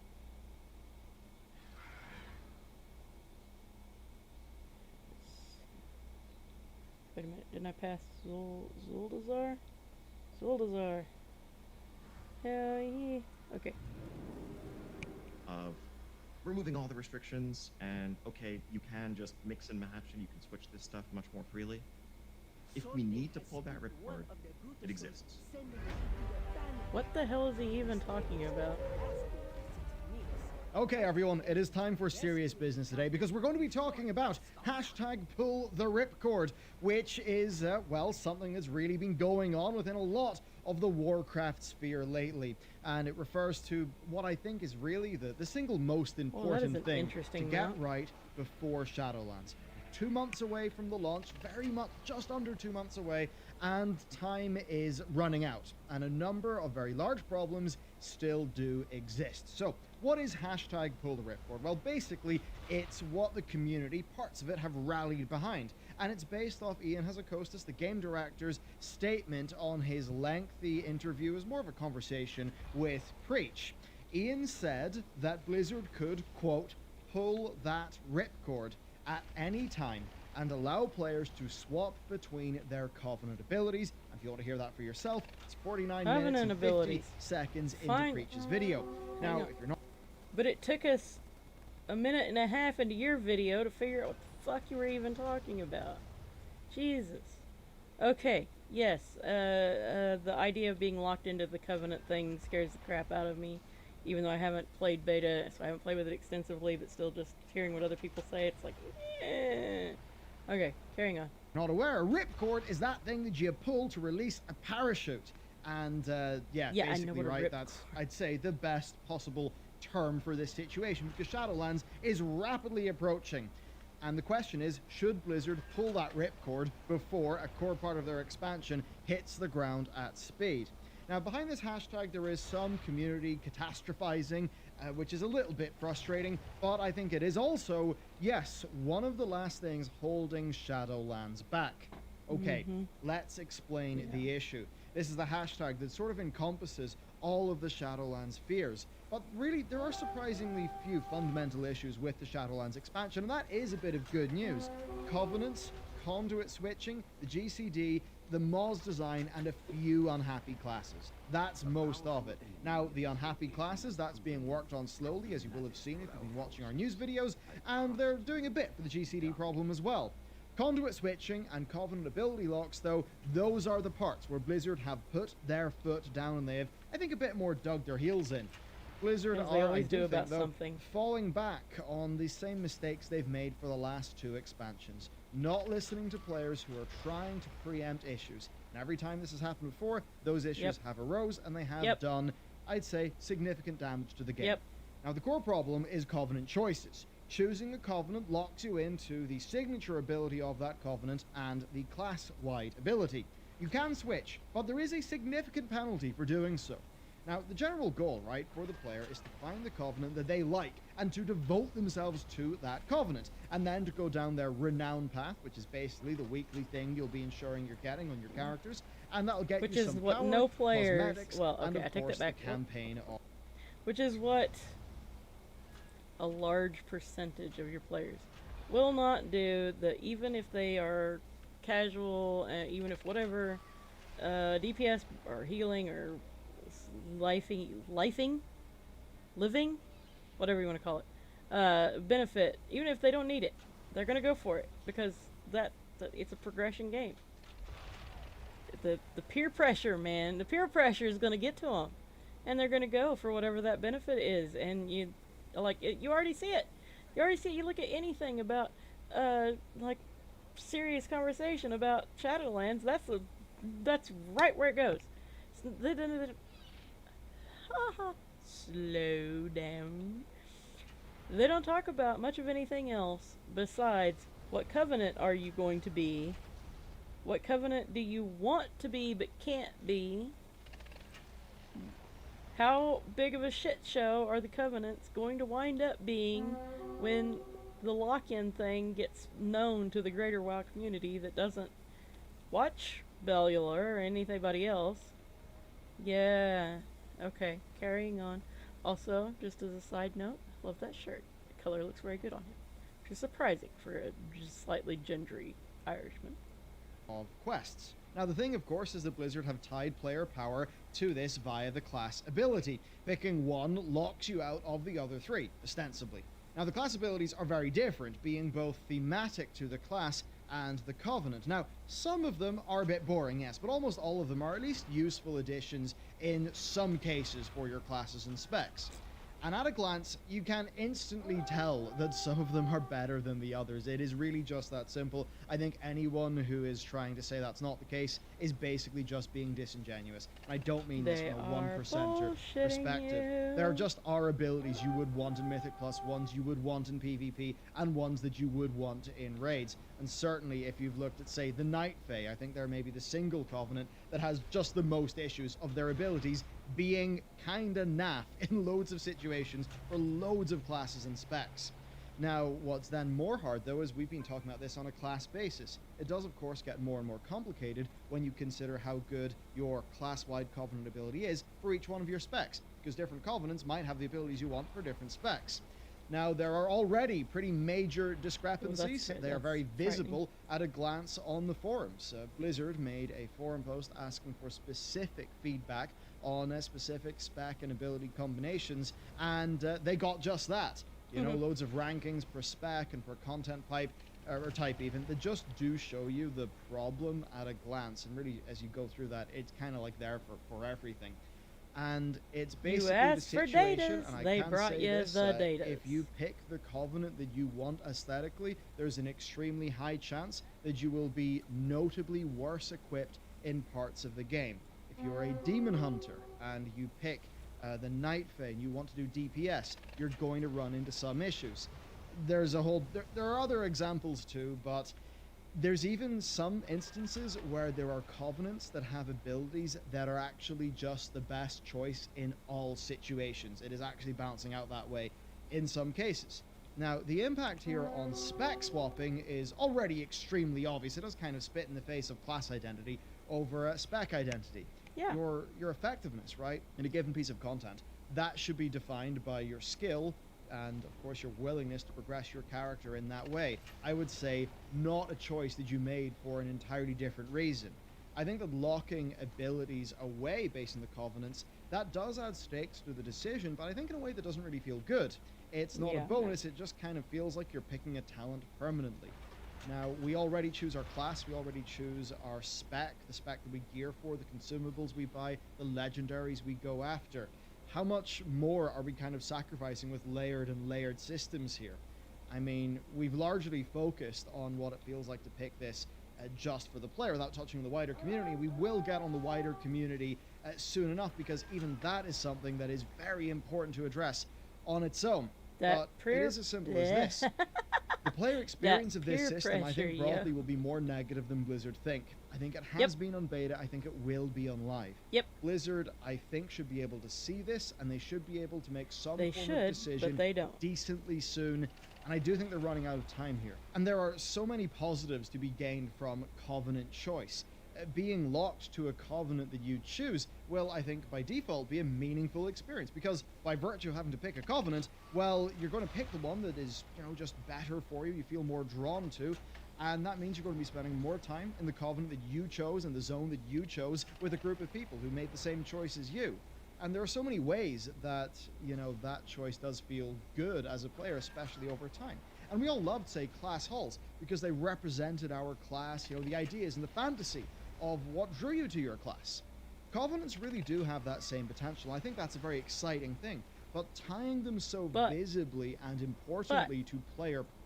But if you're picking it based off DPS, healing, living options, and you really don't like the aesthetics, and you're stuck spending day after day after day in this aesthetic that you don't fucking like, but that you have to if you want to do the, you know, that peer pressure, you know, that's gonna be a major, like, it's gonna start off small. I mean, yeah, people are gonna, they're already bitching, they're gonna bitch, but I do think it's gonna be one of those bitches that, like, slow roll, it doesn't slow roll, but, like, it rolls. It's gonna be a snowball roll, because the people who at first are like, I'll do whatever I have to do for my DPS and I'm not gonna let it get me down, you know, the burnout happens. The end of tier burnouts happen. First tier burnout is always insane, every time. You know, people move around, they spend money. It gets to you after a while, or at least it usually does to me. Yeah, I think this is gonna be one of those things that gets a lot worse the longer it goes on compared to the usual bitches of like say Legos in Legion being a good example of something that the community was like, hey, this isn't going to work. Guys, this is going to suck. Please, please don't do this to us. And then, they just went ahead and did it anyway. But I don't know. I think that still was less of a niggling problem that's going to get to you worse and worse and worse and worse. Like this is going to be. If people... I mean, I know there's aesthetics. I haven't like gotten super attached to any of them. I've tried to intentionally keep myself from getting super attached to any of them, but there's definitely one that the aesthetics of which I do not like and I would not enjoy. And what are the chances? That'll probably wind up being my number one. I haven't even looked at it because I don't want to know yet. I want to go through the quests and have at least a little bit of time before I have to start worrying about that. But I know at the end of the day, knowing me, I'm probably still going to go for whichever one is the DPS choice, and then if it is the dark, undeady, ugly, in my opinion, don't come for me, zone, I may actually not take the best DPS choice if that's the case, because, I know I'm not coming into this expansion super strong anyway.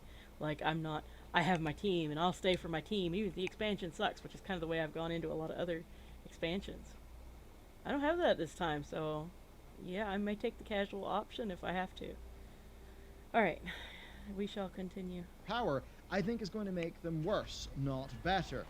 The core of the choice, I think, should be based on the aesthetic, the ideology, and the characters. What draws you in personally. Everything else is extra, and I think when you tie the gameplay in there, that actually detracts from the choice. And honestly, choosing one at the expense of others doesn't even make that much sense. And this is something that's really important. Whenever people say, that, this Covenant choice is something that's really deep and meaningful, they're basically being disingenuous, because lore-wise, all the Covenants are allied against the Maw. And you even get, if you're in the Venthyr, you will get a daily quest to defend Maldraxxus, right? So it's really you just choosing which one of these 4 groups of friends do you want to properly side with, than you making some sort of Aldor versus Scryer tier choice in terms of how much these factions canonically hate each other. So in a world where it feels like you're just picking which one of your friends you want to hang out with more, how does it make any sense for these abilities to be locked in this way? What are we really gaining from that? There's basically nothing meaningful from that choice other than who do you want to hang out with the most.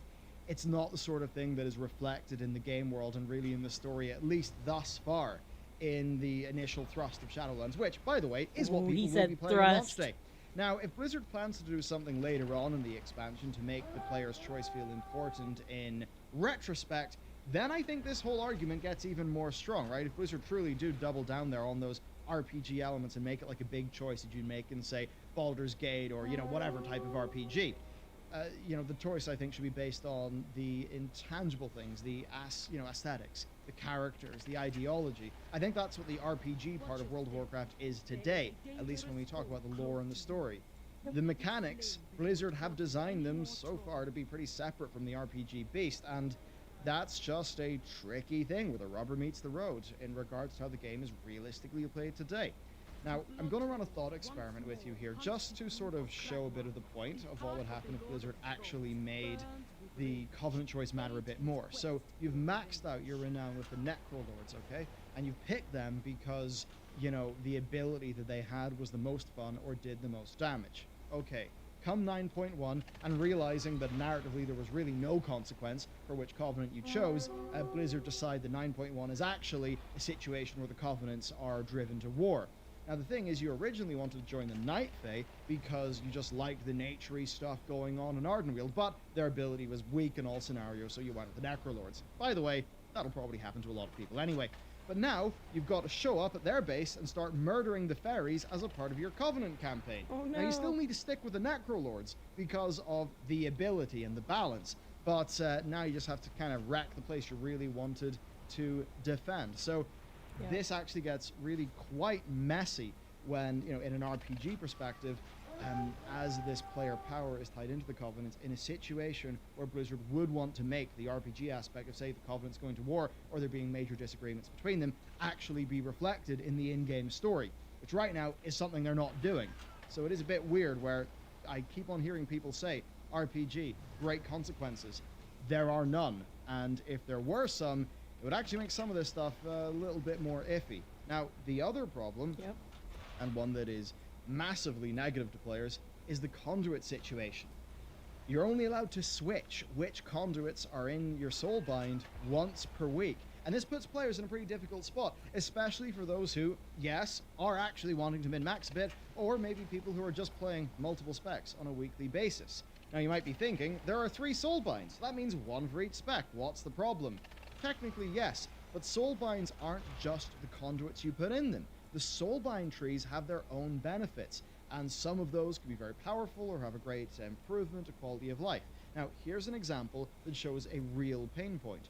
Druids have 4 specs, but there's only 3 soulbinds. Now Druids playing all 4 specs might be rare, but you can kind of imagine it, right? A player who in a single week is flexing, you know, healing and tanking between friend groups for their weekly Mythic Plus, and then maybe playing, you know, Boomkin for Raid, Feral for PvP. One of those specs is going to be majorly disadvantaged per week because it won't actually have space for its conduits. More generally, though, needing to swap from DPS to heal to accommodate a specific raid comp, I think that shouldn't come with penalties that feel as arbitrary as these ones do.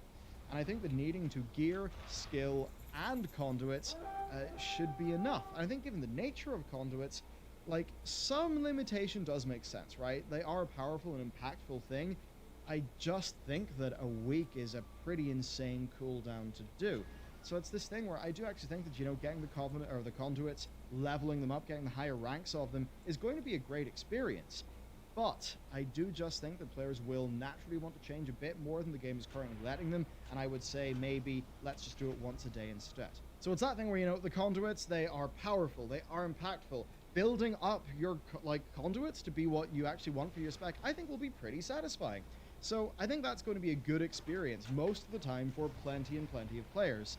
But Wait, I haven't really looked at this conduit things. That I see that they're like a mini talent thing, and I'm assuming it's tied to the Covenant somehow. But if it seems really weird that they would put any new power impacting thing and have a week-long CD on being able to change it. That does seem odd. And to his point, I do know a few druids who dabble in all their specs just in different areas. Those are people who are extremely devoted to druid, but yes, they do exist. Anyway, letting him carry on. right, it is an avenue of player power, and people will want to change them and maybe need to change them regularly. Right now, they just can't on an arbitrary 1-week timer. Okay. We've talked very much thus far about how this impacts the player, but this is, of course, a massively multiplayer online role-playing game. It's an MMORPG, so let's talk about the MMO. Ian talked to Preach about the imagined scenario where people are declined from groups because of their Covenant choice. Now, this is not imaginary at all. This is a real experience that players will have every day, with classes and specs being suited to different forms of content. Bad classes are not necessarily declined, but they are picked less, you know, often sort of held for last, right? That is a thing that happens in the game, even right now. I think anyone who's needed to fill in that last spot of their Mythic Plus group is guilty of this. I've definitely held off, you know, for a better option. I'm looking for a better, like an extra DPS, right? And maybe that wasn't the right choice. Maybe that Shaman would have done just fine, but statistically it's more likely that the Mage at the same item level will do a bit more damage, so people are going to wait and hold back for the Mage. That's the thing that happens. Finding groups as a pug is already a nightmare, and every step Blizzard makes in this direction will hurt the game more for people who just want to pug occasionally. So let's talk about the trickle-down effect. Is it kind of sad that it peer exists pressure, sometimes and that things are not applied really in a sensible way where they should be? Yes, but ultimately, we do have to live in this thing called the real world. So yeah, we live in 2020, right? Kind of wish we didn't sometimes. Don't remind me. World of Warcraft, though, is played in modern times by modern people, and that means that it is modern meta gaming, okay? That's how it all goes. That means visiting community sites for information or guides. I mean, hell, if you want to do half decently, you kind of need Blood Mallet at the very least, and man, if you've got raid bots, your life is going to be so much easier. I mean, that's what it's been for the last while. Wowhead and Icy Veins, though, they have millions of hits to their class guides, okay? People want to know how they can play this game the best that they can. Why? Because they want to do well for their friends and do well in their group. Or maybe they just want a bigger DPS meter. We all do. Now, the argument that this is somehow playing the game wrong, that, you know, caring about those things and researching your class, that's wrong, I think that's absurd. Especially That's when the insane. game has got just so many complex interactions, just with so many statistics and hidden mechanics and layers and layers and layers of systems, as we do see in Shadowlands. I mean, if you want the most from your character, especially recently, you've just got to give raid bots a few dollars a month. Ultimately, that is just the cold, hard truth of a game that's as mathematical in nature as World of Warcraft is, especially with Shadowlands, as you do have all your conduits, with all your soulbinds, all the ranks of the conduits, your legendaries, and then the fact that secondary stats now have diminishing returns as you get more and more of them. Yeah, it's definitely going to be pushing people towards that way, that mode of being a bit of a simmer of playing the game. And ultimately, I think a lot of people think who don't do simming, they think of a simmer as somebody who's really nerdy and really getting into the spreadsheets. Most of the time, it's people copy-pasting a thing into raid bots and then just seeing what the bot will spit out and tell them to do. So it really is quite pretty simple, much. very accessible, and done by a massive, massive amount of the players. And very importantly, by all of the players who are the thought leaders and the trendsetters when it comes to how gameplay is done in WoW. Pretty And much, that yeah. does invoke that trickle-down effect. So when you've got all these rigid things going on, I do have to wonder if the less risky thing to do is just to, well, go with a little bit Pull more the trip. choice in gameplay so that people don't feel as locked in. And you know what? When we actually get to talking about how Blizzard's track record is varying these days in balancing these game systems, I think you're really going to see why this makes a lot of sense. But before we do that, let's explain who is behind Pull the Ripcord and really who is pushing for it most. I think the most notable proponent of this movement is one of Limit's DPS players, Thid. In seeing the same issues arise, then of course plenty of high-end players are significantly in agreement. Over in the YouTube land, of course, Preach has really been calling for this. I mean, so have I. It's the sort of thing where, you know I've got less credibility as, you know, being that type of player than Mike does, but it is something that we both identified pretty much at the start. Fairly sure I made a video directly after Shadowlands BlizzCon about concerns on this, and when Alpha was announced, but before Alpha came out, and Blizzard actually unveiled some of these abilities, yeah, I think I made the video was called "This is going to be Azerite gear all over again" or something Yep. like that. So this is something that a lot of people have been talking about for really quite a lot of time. And while a lot of the more high-end players in the game are, I would definitely say, the tip of the spear, I think there's a lot more people. And I think what we really need to do right now in this video is to debunk a BS straw man Right that I see in so now. many comments that it's just the top 1%. It's not. That's No. being a bit disingenuous. It's not just min-maxers. Now, it is the situation where, yes, the Mythic Raiders and the top PvPers are signal boosting players who, you know, think like they do and agree. And a lot of those people do have an audience that watches them because, you know, that audience is kind of interested in the game in the same way that a lot of these top-end people are. Yes, that audience does follow people like, say, Preach, maybe because they agree with them. But I do think it's no coincidence, right, that they are the most engaged type of World of Warcraft player in general, right? I think that's fairly true. These very visible players aren't really asking for preferential treatment. I would characterize this as them being canaries in the coal mine. They were with Titan Forging, they were with Legion Legendaries, they were with Azerite Armor, they were with Essences, they were with Corruption. If you look at basically most of the people who talk about WoW and are very deep into WoW, what happened? A lot of us quite quickly went against Thunder Forging, and then War Forging, and then Titan Forging. Legion Legendaries, that was like a massive day one concern. I remember being dislike bombed into oblivion for coming out against Legion Legendary acquisition back then. Azerite Armor, that's something a lot of us talked about as well. Essences, Corruptions, I mean, there's been a lot. And here's the thing, these were all controversial systems that hurt players up until Blizzard were forced to introduce some form of fix. And in every case, Blizzard implemented that fix far too late to really mitigate the damage. These I will say I didn't mind the original War Forging or whatever, it wasn't until it went up to Titan Forging that I had a problem.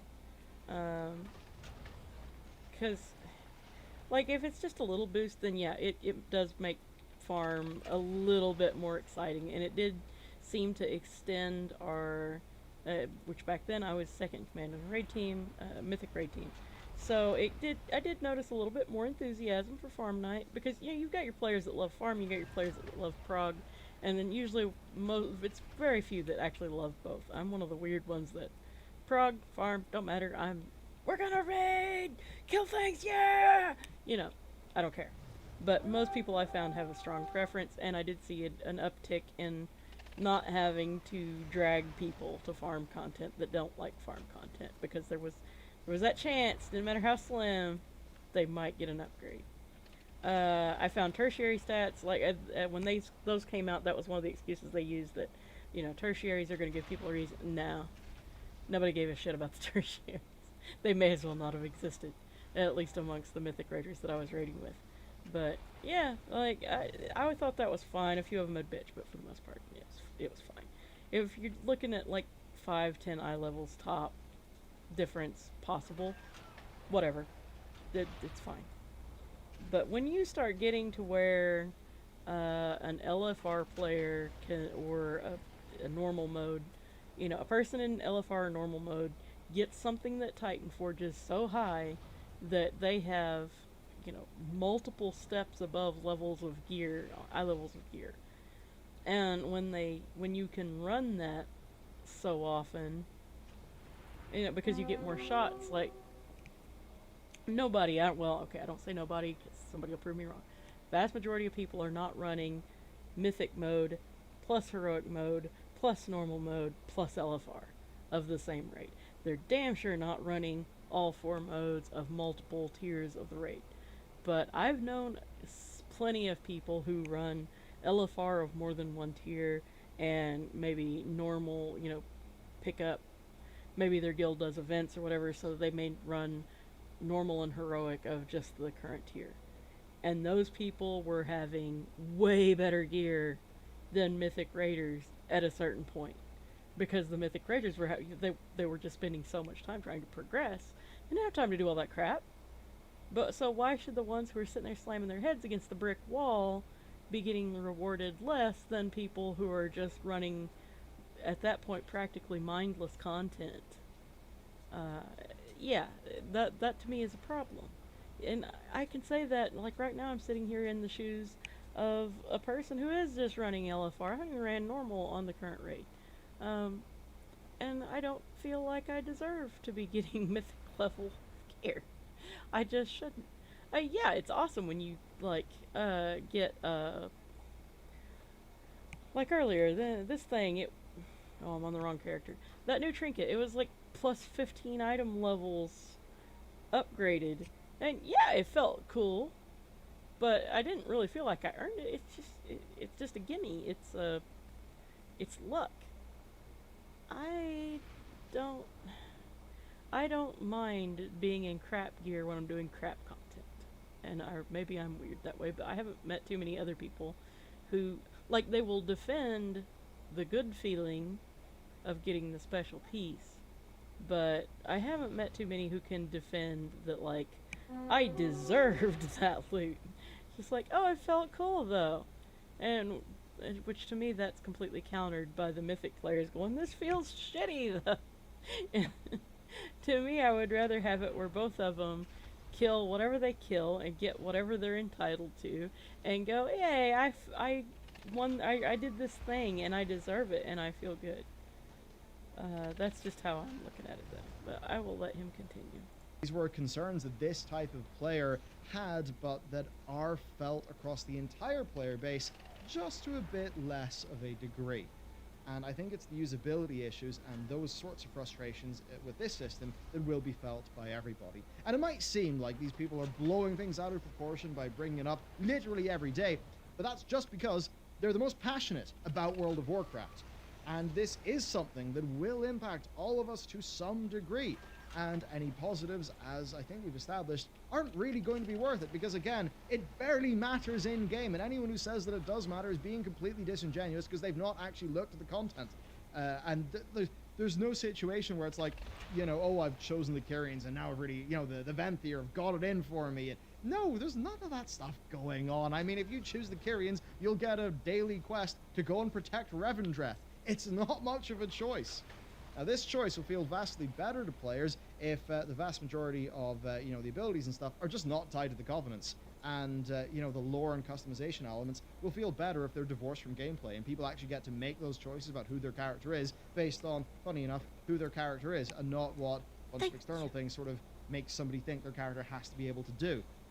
I think the game will be better balanced as a whole as well if players have the freedom to choose, because, let's be real, Blizzard, okay, I'll say the StarCraft 2 team, great at balancing. The World of Warcraft team, they probably are great at balancing too. But what I will say is they're also great at making systems so complicated they can't balance them. So I do think that if the game was just a bit more simple and we had less layers and layers and layers of systems, that WoW would actually have really great balance. But I do think that with how Blizzard just layers those systems on top of each other, they create a situation where it's just really hard for them to balance the game, and I have got to imagine that that takes up a lot of development time. I mean, it's mind-boggling and a bit scary thinking about the number of tuning knobs that they've got to deal with when it comes to any given class or spec in WoW. Now, I personally don't care about pushing keys for hours. Going for Warcraft logs rankings? No, I don't care, right? But that doesn't mean that I won't feel like I want to pick the best build or the one that makes the most sense for the situations I'm going to be in.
I'm back.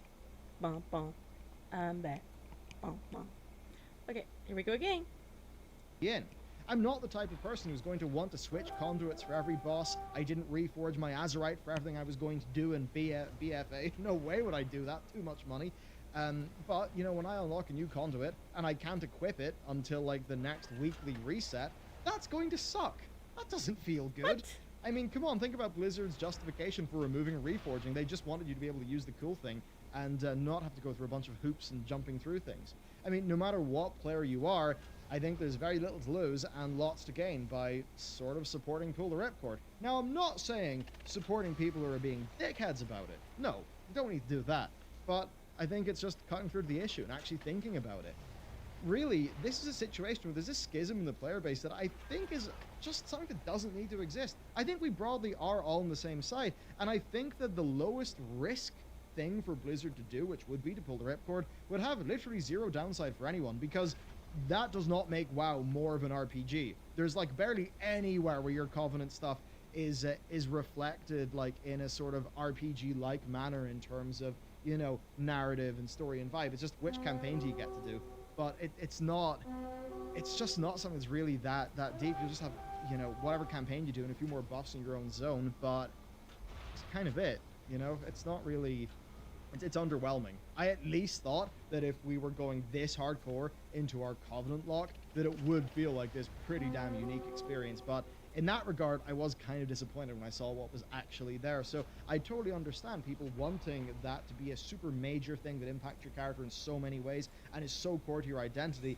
What I will say is, in terms of what Blizzard have actually made, it ain't that. It doesn't really feel like that. It's just we kind of have this arbitrary, you know, ability thing. It's basically just that, and what campaign you want to do and what, you know, cosmetics and vibes you like as a person.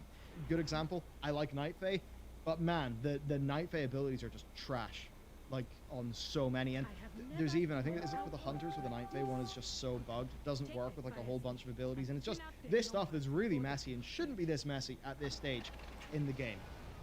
But okay, let's talk about solutions. At the end of the day, this is not really about who's right or who's wrong. It's about making the game better. That is the point. And I'd say it's a situation where, look, if something doesn't really affect somebody but is like a net positive in general and it doesn't really cause you a downside, I mean, what's to lose by supporting it? That's why I do think that some form of pulling the ripcord is likely the pragmatic thing to do, even though I'm not the type of player who is massively affected by this. That said, I do know if I'm playing a DH, and yeah, I go for that Night Fae ability, which is basically trash, unless you're in PvP, you know, that's maybe some of my guilds are going to be like, oh, come on, dude, we're trying to do Mythic Plus, why'd you do that? To which point I'm just going to be like, yeah, well, you know, I'm field testing these systems, I guess. But anyway, let's talk about solutions. So, to that end, arguing, I think, back and forward my about RPs. catering overtly to certain My types of RP-ness. players evokes this sort of zero-sum game, right? We've got the winners and the losers. Instead, I think we should try to help Blizzard solve problems. And overall here, I do think that the most elegant solution is a simple Pull compromise. the ripcord. It's so simple. Keep the signature abilities tied to the Covenant, because, you know, they're so flavorful. They are pretty cool. Sometimes they're tied to the Soul Pines as well. But I would then say, just try making the Covenant class abilities swappable in rest zones after earning them. I think this would be really an easy fix. The signature abilities are primarily utility, right? They're utility-based, and they will rarely affect throughput. Now, they do have vastly different uses. There's things like, say, Door of Shadows, right? That will be really interesting for dungeon skips. A lot of people will want to do that, which could mean that it might feel mandatory in Mythic Plus, which would be a bit sad, but if that did happen, then what could Blizzard's fix be? If they still wanted some form of Covenant ability lock, well, I think it could maybe be to allow players interesting ways to make up for those weaknesses, maybe via items. So instead of needing Door of Shadows to skip something, maybe offer an engineering or inscription item that's some sort of short-range blink, and make it decently expensive with a long cast time that's only usable out of combat, so that, you know, it's not an OP thing, and it does actually have weaknesses because you're not using Door of Shadows, but if you really need to do that trash skip, you can. You could do something like that. And then as for the actual Covenant class abilities, well, to be honest with you, the current system doesn't really work that well. It really doesn't work that well at all. A great example is, it's the Mage Venthyr one, right? Where, you know, ostensibly it's really not that good, but then you put one conduit in, and bam, it's super powerful. But the thing is, you don't know about the conduit until you've, you know, like hit max level, probably actually signed up for the Covenant, maybe earned some renown, got through your soul binds. So you're not really going to know unless you're the type of player who's reading guides and stuff. And then also there's loads of Covenant abilities that suck in world gameplay, right? And that's just not their design. They're designed for more of a Mythic Plus or raiding or PvP situation, but ultimately the only time where you get to test run these things before you make the big decision is when you're leveling up through the zones. And that does mean that a lot of players are going to have a decently skewed perspective of what these abilities are. And I have to wonder if that would actually be something that would quite massively impact how many people actually sign up with each Covenant. So that stuff right now is, I think, really quite messy and just annoying. I don't really think it's working out that well. Now, a degree of that's also because they are class-wide abilities, which just does run into issues when, of course, you know, the spec is really important for most of your gameplay. But the thing is, as well, canonically, it doesn't even make sense for the Covenant abilities to be exclusive after you leave, because you got to remember what the leveling up process of Shadowlands is. You're a hero to each one of these Covenants, right? When you land in any of these zones, it's a bad time, right? The Covenants are struggling. They've got barely any anima, you know, they're withering away. They're worried that they'll not be able to fulfill their function in the Shadowlands. The Pantheon of Death will crumble, and Zoval will do something bad to the whole lot of us, right? That is like the narrative framing. And what you basically do is you save all their asses. So the narrative basically is that you are friend and hero to all Covenants. So narratively, why are we locking them off anyway? I mean, certainly it wouldn't feel weird to players if, you know, each Covenant sort of bestowed onto the player some power they could use, which would then be, you know, which ability do you want to select? So I would actually say that just unlocking the ability for finishing the main quests and dungeons would be good, right? I think that would be really organic. And then, you know, in a later patch, players could maybe earn a way, you know, with their Covenant to make, you know, other abilities match that Covenant's aesthetic. So maybe if you're a warrior, you could get a blue-tinged Condemn, you know, and, you know, you're truly in the path when you've got that done. You can do little things like that. You know, consequences, right? It's one way to differentiate between options, but I think sometimes choices are more meaningful when they're made without something super tangible to gain, right? Like a personal example for me is, yeah, I want to do Night Phase, a Demon Hunter, but all signs point towards being Venthyr with the Venthyr class ability being the best thing to do by a huge margin. That's what it seems like right now. And that does mean that there's what I want to do based on, you know, my expression of myself in World of Warcraft and RPG, and then that has to clash with, well, just the realities of playing World of Warcraft as Blizzard have designed it. And why? Well, it's because, you know, I feel like I'm being punished for doing what I want, because basically of how I don't mean unbalanced in terms of numbers, I mean unbalanced in terms of, like, just design and being super different. The team have designed those abilities to do, and there are actually cases like this one as an example where they just literally are unbalanced, which is, you know, a problem we've been dealing with for a while in WoW, but, you know, still is a problem here. Now, while we're also here, let's propose some sort of solution for conduit switching. Blizzard again could just compromise here. If they wanted to keep them limited, then what could they do? They could just make you just daily instead of weekly, right? Then maybe if you're doing Mythic Plus Night, you can go in your Mythic Plus spec, and then if you're doing Raid Night, you can do it in your Raid version. Why not do that? Why would that be so hard, right? I mean, a very Blizzard solution would be to tie it to an otherwise important currency to de-incentivize players from switching it all the time for min-maxing. They could do that, or I think they could just limit it daily, which, as I said... Hey, it's the smoking. Screaming, aren't you? Yep.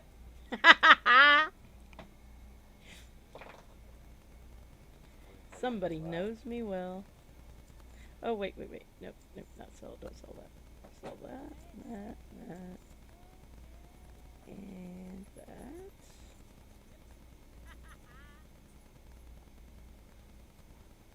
Wait a minute. Where am I getting feedback from?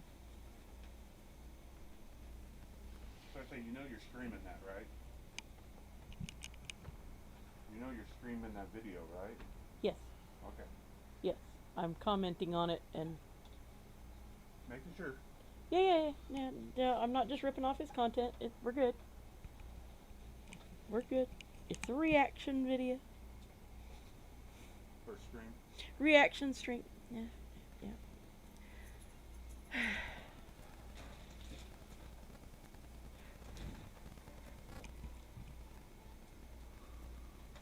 That said, I need to know where the feedback is coming from. I guess it's fine.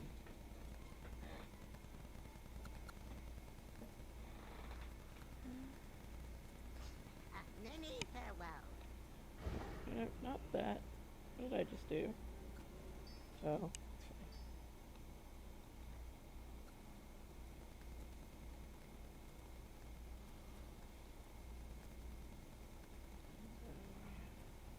I just can't chop it yet. I can't make myself. It's still shiny and pretty and new. And which lower do you bargain with?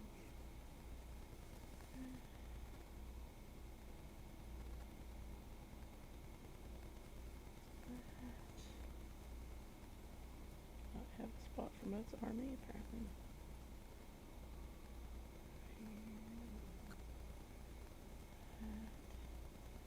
That needs to go to Faithloof.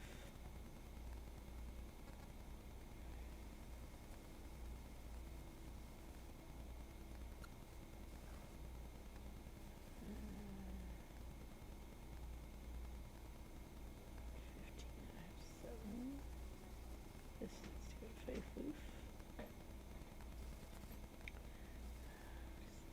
This needs to go up here. This and this to Faithloof. Let's go down here. Let's go down here.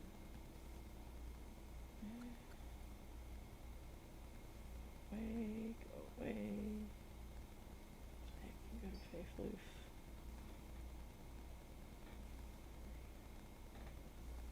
Sell, drink, up to the potion spot. Let's do that in there. Zandala Okay. forever. Had to do some organization.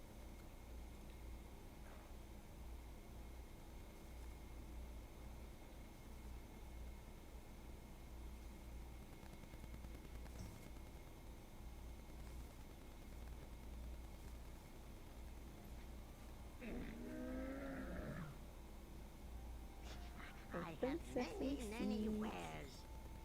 Okay. Good That's fortune all. to our friends. Not Dr. Blessings. Faithloof.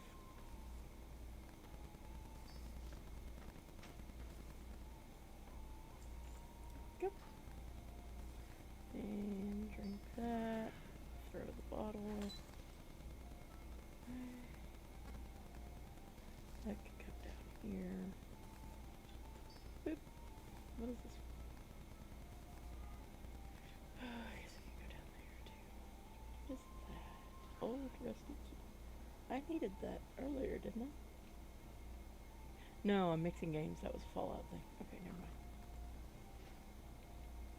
never mind. Alrighty. Back. Like I said, we'll just let to you here.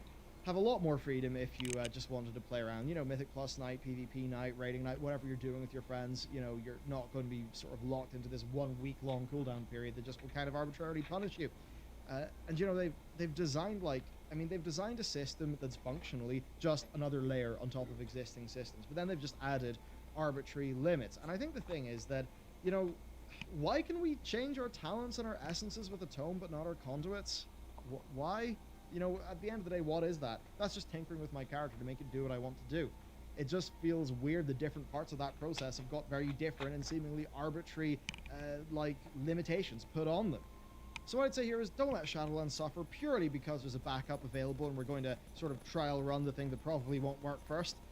People argue that, you know, right, that having a backup in place for this, being able to pull a ripcord, is an admission of failure, but it's not, right? I think we put fail-safes in to mitigate damage if things go wrong, not when.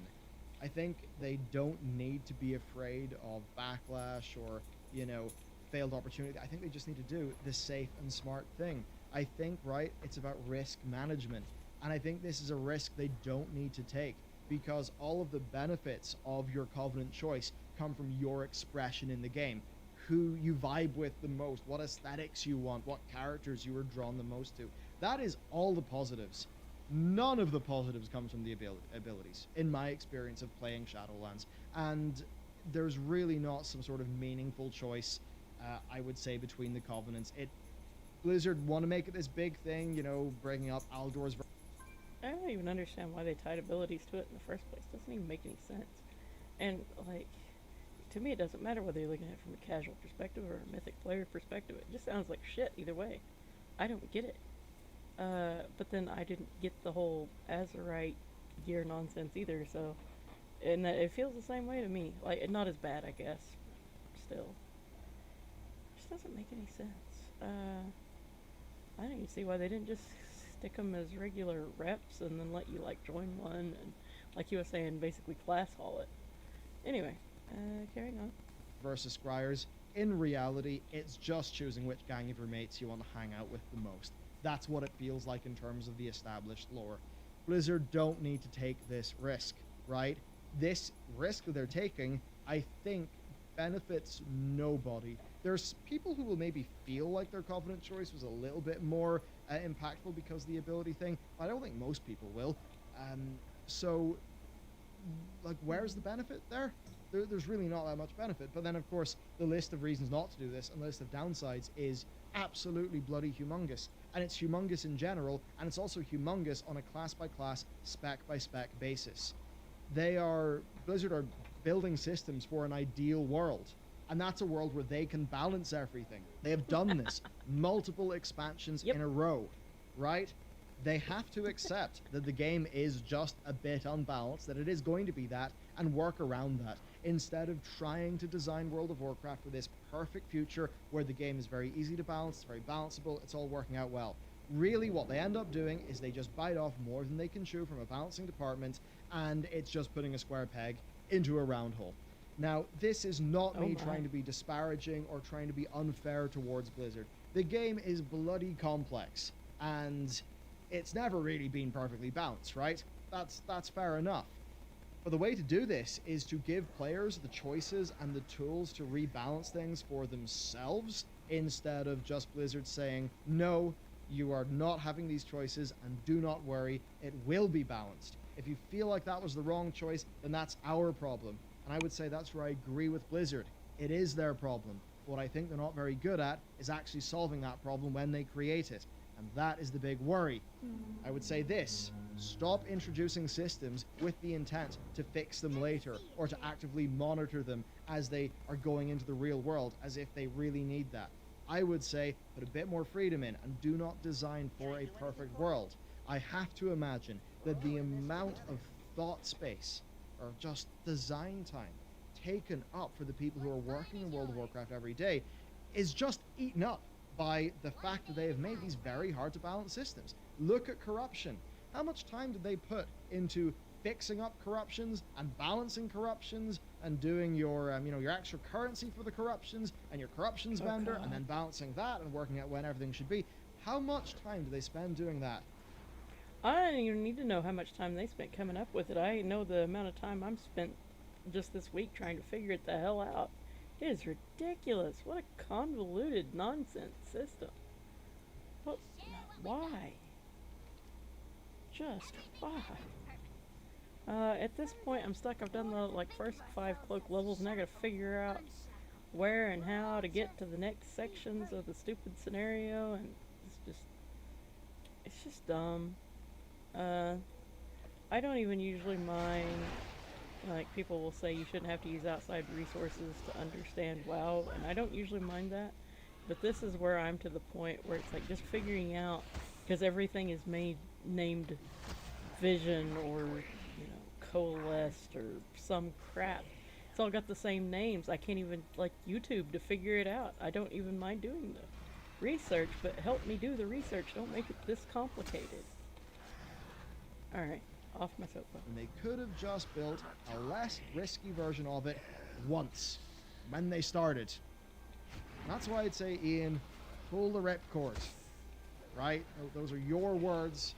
I hope you brought them up in a way where, you felt like it was an option that you could take. I would say, please don't leave it too late. You guys are so close to an expansion that could be in a really, really great state.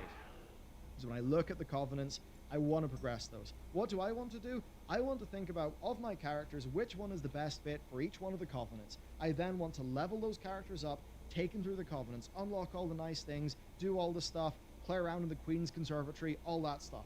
That's what I want to do. That's the part of this game that I'm drawn to, that I'm excited by.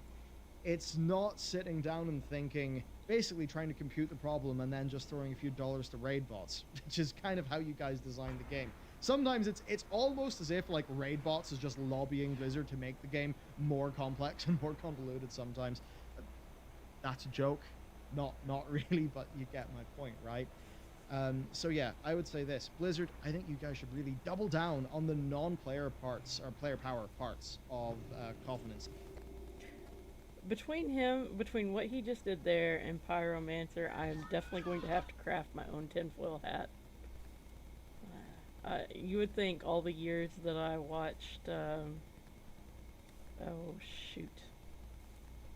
Anyway, various other YouTubers who like WoW conspiracy theories, that I would already have one, but I do not. Mostly because I'm cheap, and I use my tinfoil in the kitchen. But it might be worth it. Would a fake tinfoil hat be even more conspiracy-y than a real one? No. Oh well, it was worth a few seconds brain power. But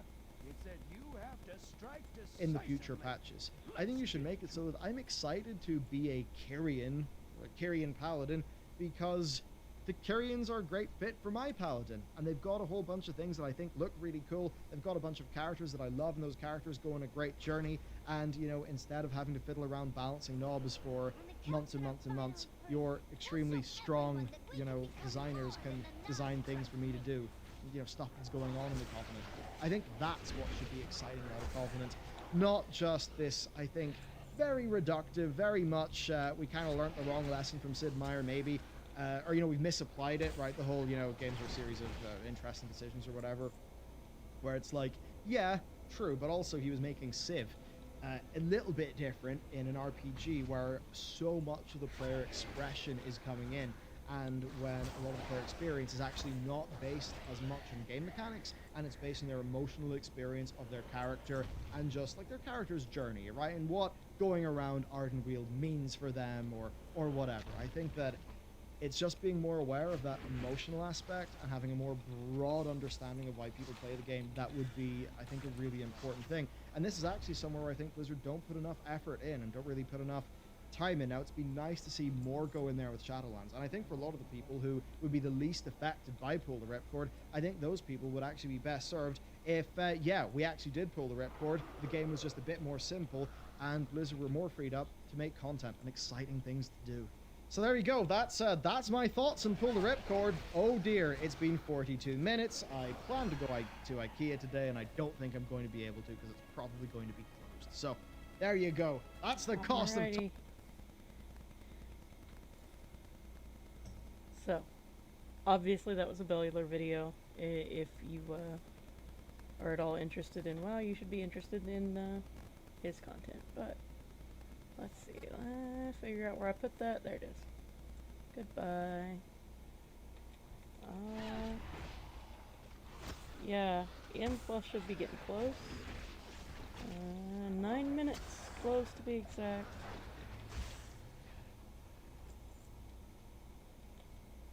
Didn't hit. Oh, no.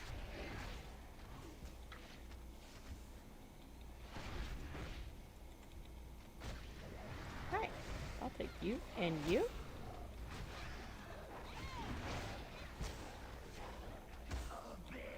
Peely and Steely.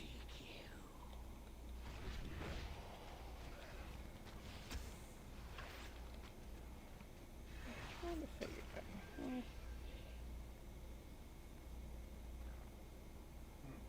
Okay, never mind. Chat is the one that is reporting things incorrectly.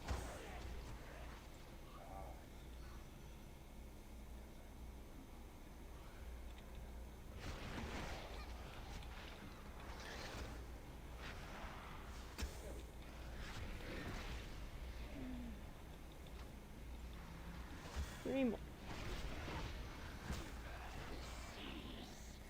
Let's see, let me make sure that, no? Okay, I'm still on the right channel.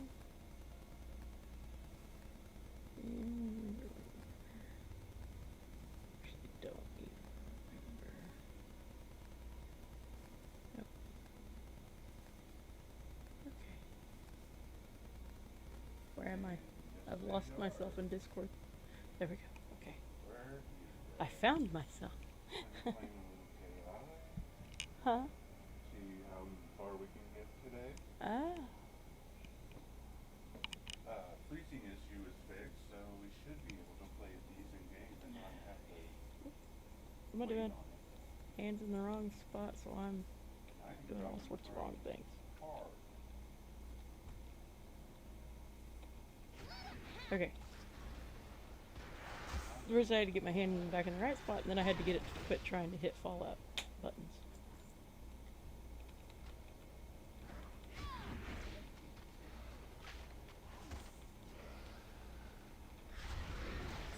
Not bad.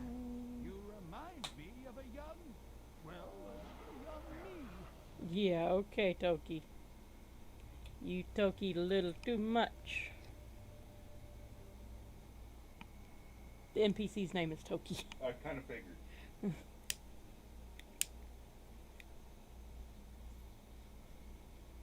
let's see if we're done dropping frames. I shall Toki the terrible bowl that I've got here. It's less than pleasant. I'm not downloading anything. Yet it still helps with the pain.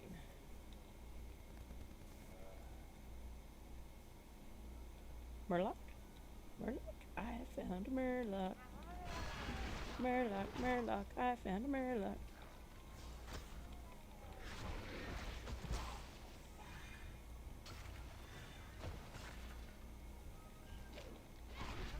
What did we piss off a crab? We pissed off a crab.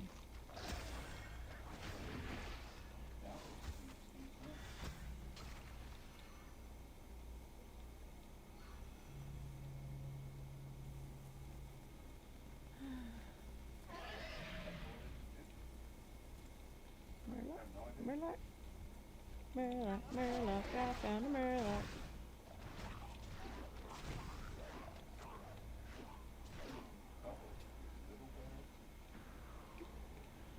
Get off of that.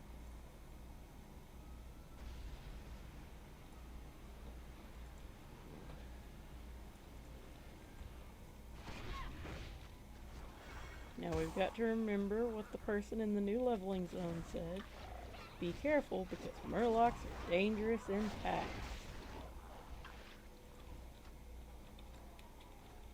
Or something like that.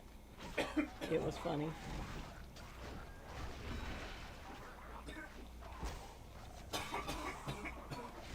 Okay, I thought my bowl was bad.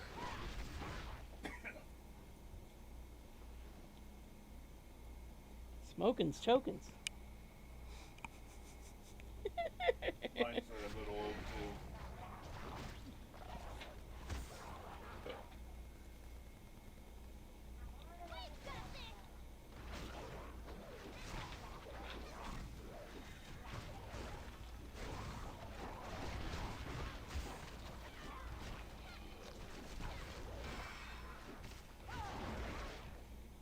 Alrighty. How many more Murlocs do we need?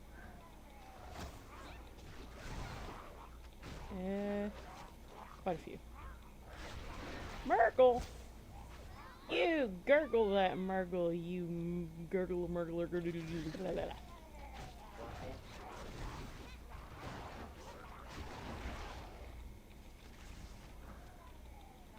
Four more, so there's 2, 3, 4.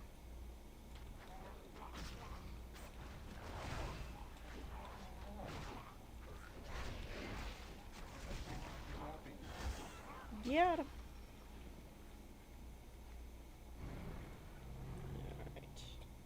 What's next? More wandering around aimlessly to pick up this crap. It's not aimlessly if we're trying to pick up the crap, but it's just so spread out. That's pretty aimlessly. A deep coral bud, a spiral leaf, and a starfish.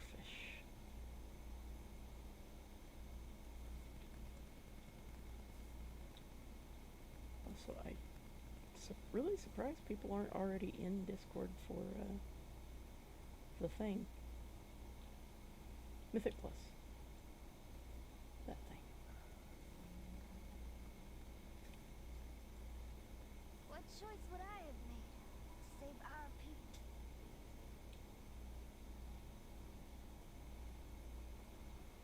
Starfish!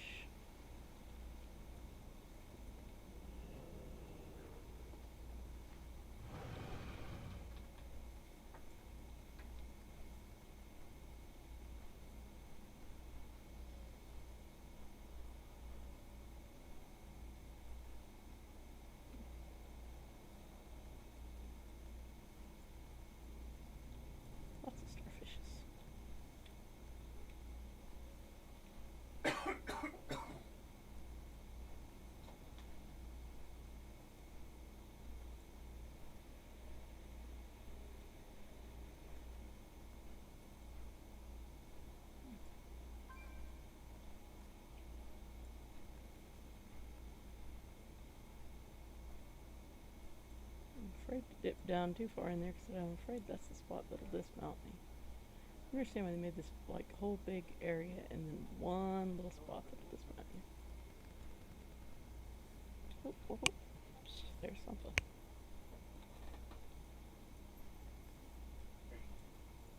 The spiral. Yeah, we've got eels. Our people are a little safer now. You say so.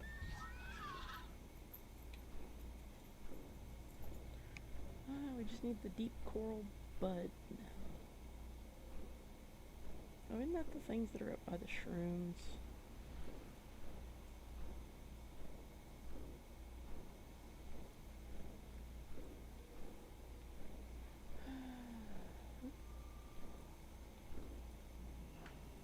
Oh, that's right. I needed multiple of those.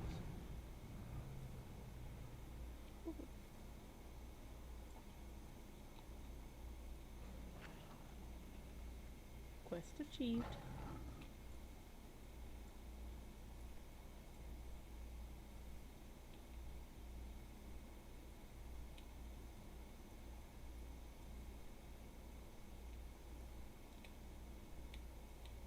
Okay, what else we got? No worry about the bud later. Oh. Is that all we got? That is all we've got. Okay. Quests, anyway. Carnivorous lasher. Ooh, deep coral bud.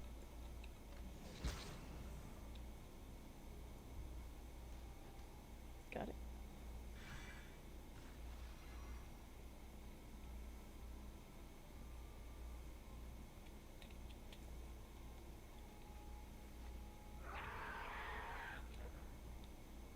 Up here.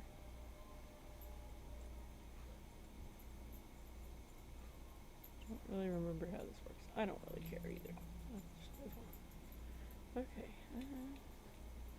Any daily quests in here that I care to? Oh, what's this one? Fighting venomous with venom.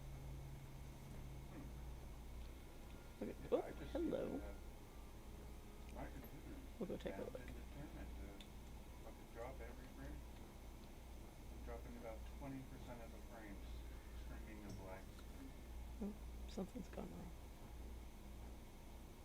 That should not be happening. It seems as if this Murloc knows you. Perhaps he could be of assistance. There we go. These Fixed it. highborn chose death over serving Ajara. Ended up trapped here anyway. Such a No, no, sad Marky. I place. don't want to deal with Marky. Marky, kiss my ass. Seem to have overshot.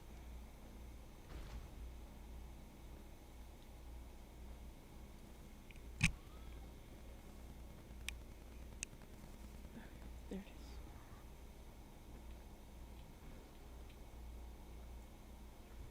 What does it wish for me to do?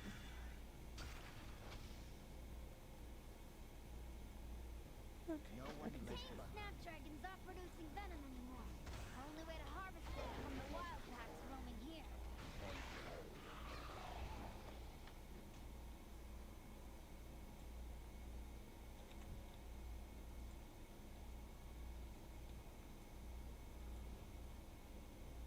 Oh, I need lots more.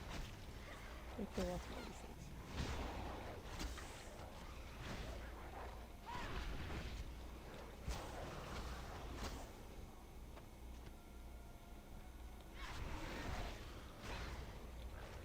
Still don't really understand what we're doing here. Whatever.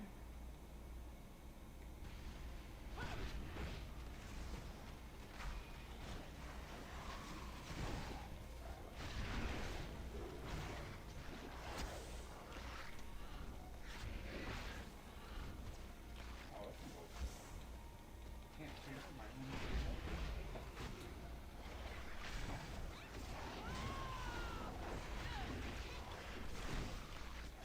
Kill, kill, kill, kill, kill, kill, kill, kill, kill, kill.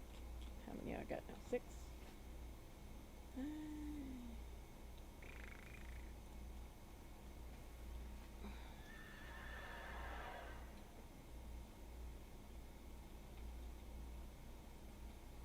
it time yet? It's 4 minutes after. Where's...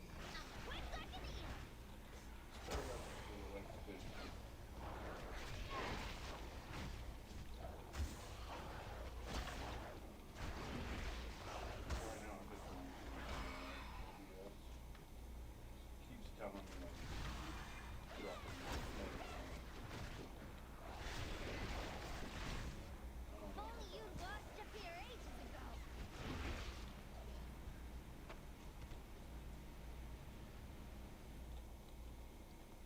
One more.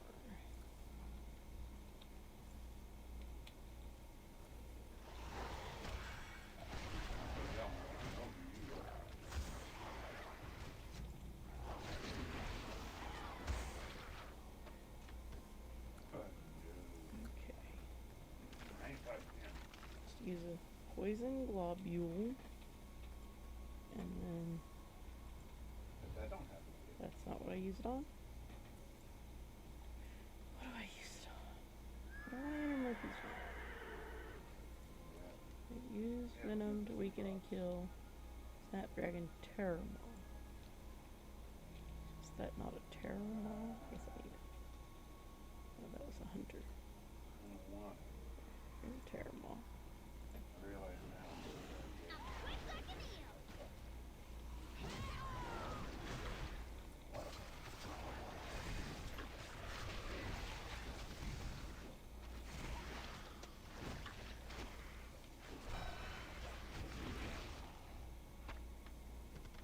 Alright, got the thing. Why has something gone wonky again?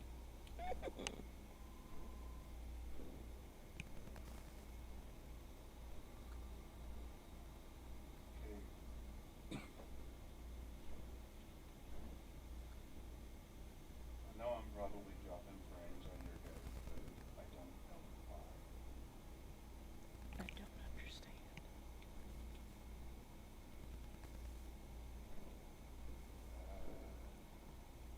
Hello, friend. Hold on to hope. She has Well, dinged. look what the tide brought in. Time And to I get get a back gift. Sweet.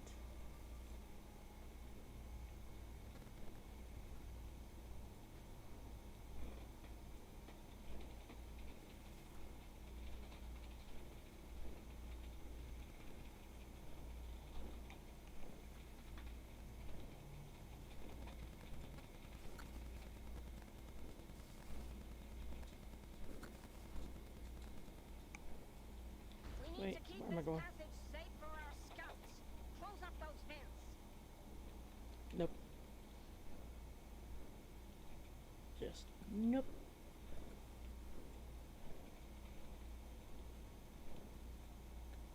Back to New Home. Somehow. Some way. Somewhere.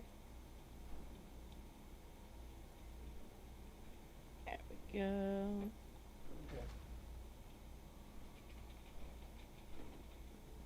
Wow. Don't have all day.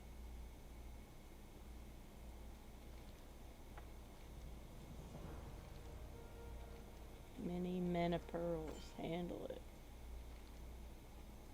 Stay sharp. Alright, what we get? What we get? Crap. What the hell is that? Oh, flower. Alright. Okay. And benthic bullshit. Don't want benthic bullshit.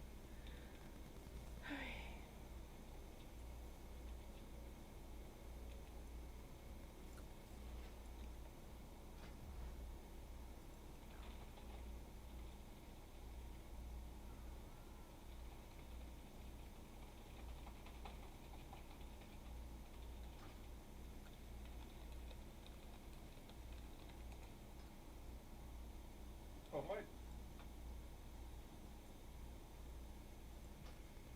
I don't know what's going on.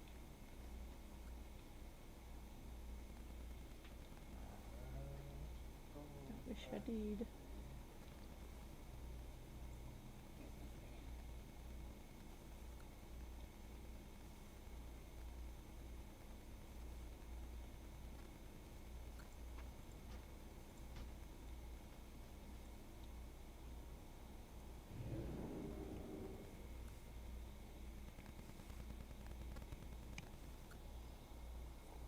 something has spooked one of the Brutusos, sending it into a panic. This chaos is the last thing the city needs. Help the merchants by rescuing the cargo before it gets undone.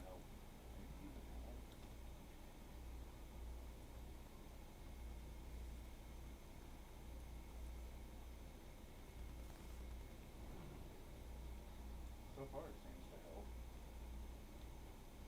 What's the look on your guys' end? Oh, what? Wait, not I Faith don't think I know it. Faith Floof can take this benthic No, I'm nonsense. about to. But moving Oh, yeah. moving That screen looks good. needs Actually, the I flowers. don't believe you.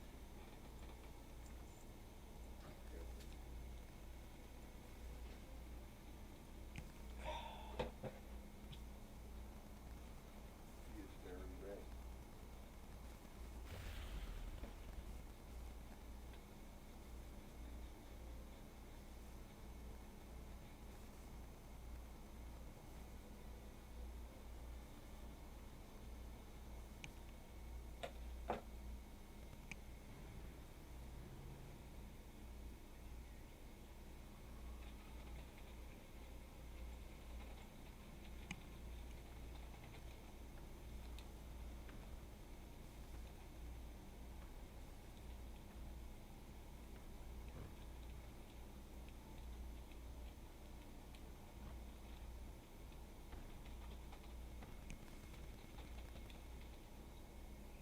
Ah. That's the heavies.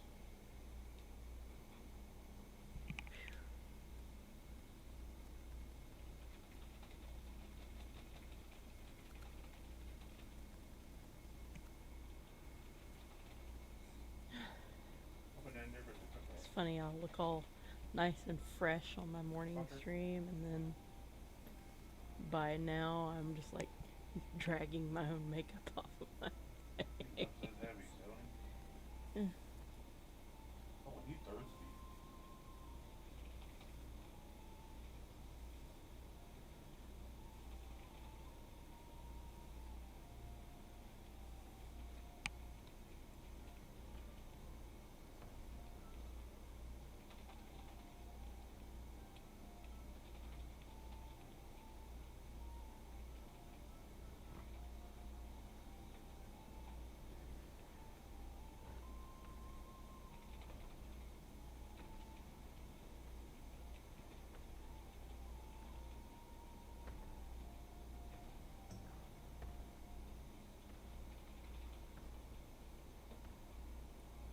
That was a button problem on my end. I hit the wrong button. I did not mean to parry. That's a nice catch. Knee me in the badge a few times.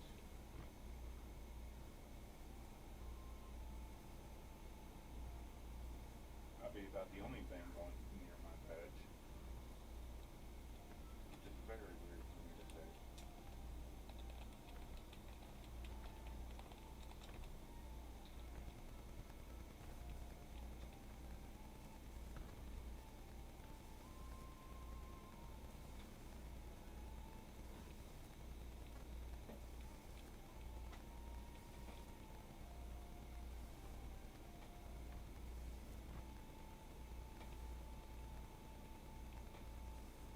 Hey Joe. How's it going, bud? Welcome to the stream.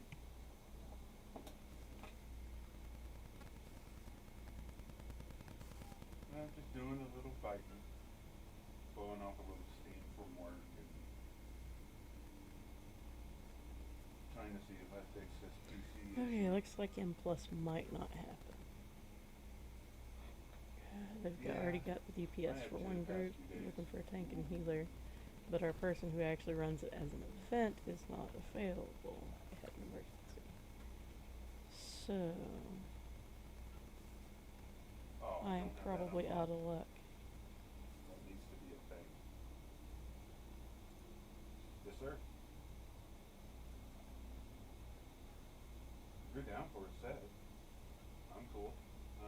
Then you do this and yeah, will not get upset.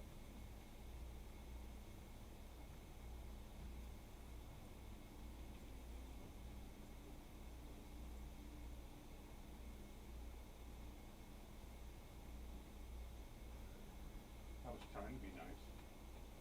Oh wait.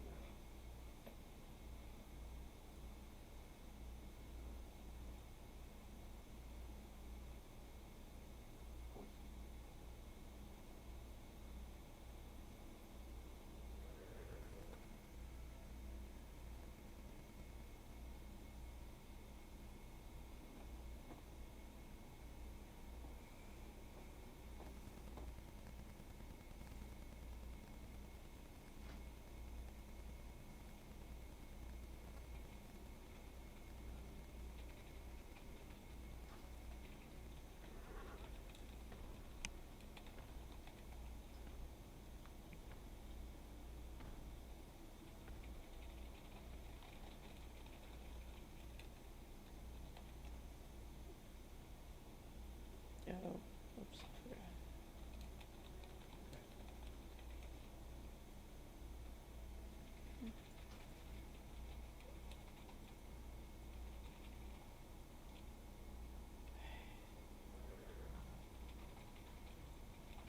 I don't know, nobody's communicating in. Stop that.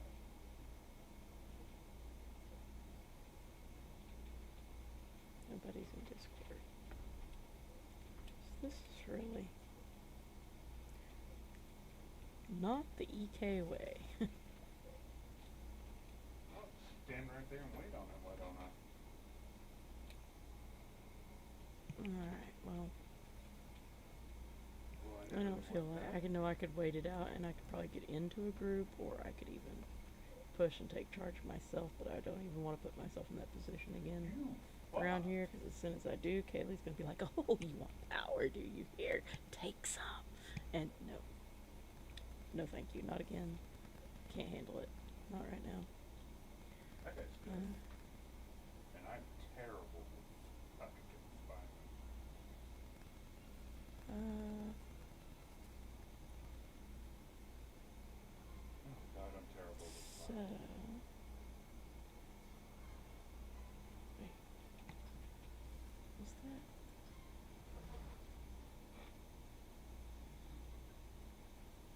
Where was that? Where did that Anyway, come you're welcome to join the channel if you want. from? No, that was.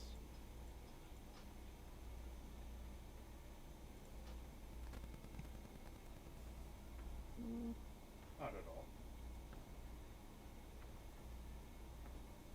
Not at all, why? I get some strange messages. Yeah, I'll make one.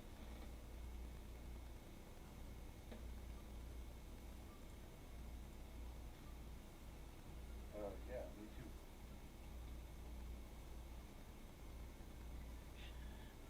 I don't even know. Okay. I have two past few days. No, how do I I get? don't know why I'm... Oh, there we go. I'm confusing Oh yeah, myself. not that one for me. Alright, well, I believe Smokin' Sensei is streaming, so I'm gonna go heckle him.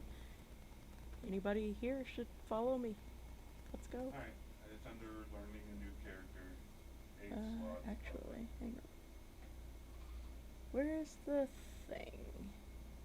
No, that's not the thing. Let's go back to... Get out of mod mode.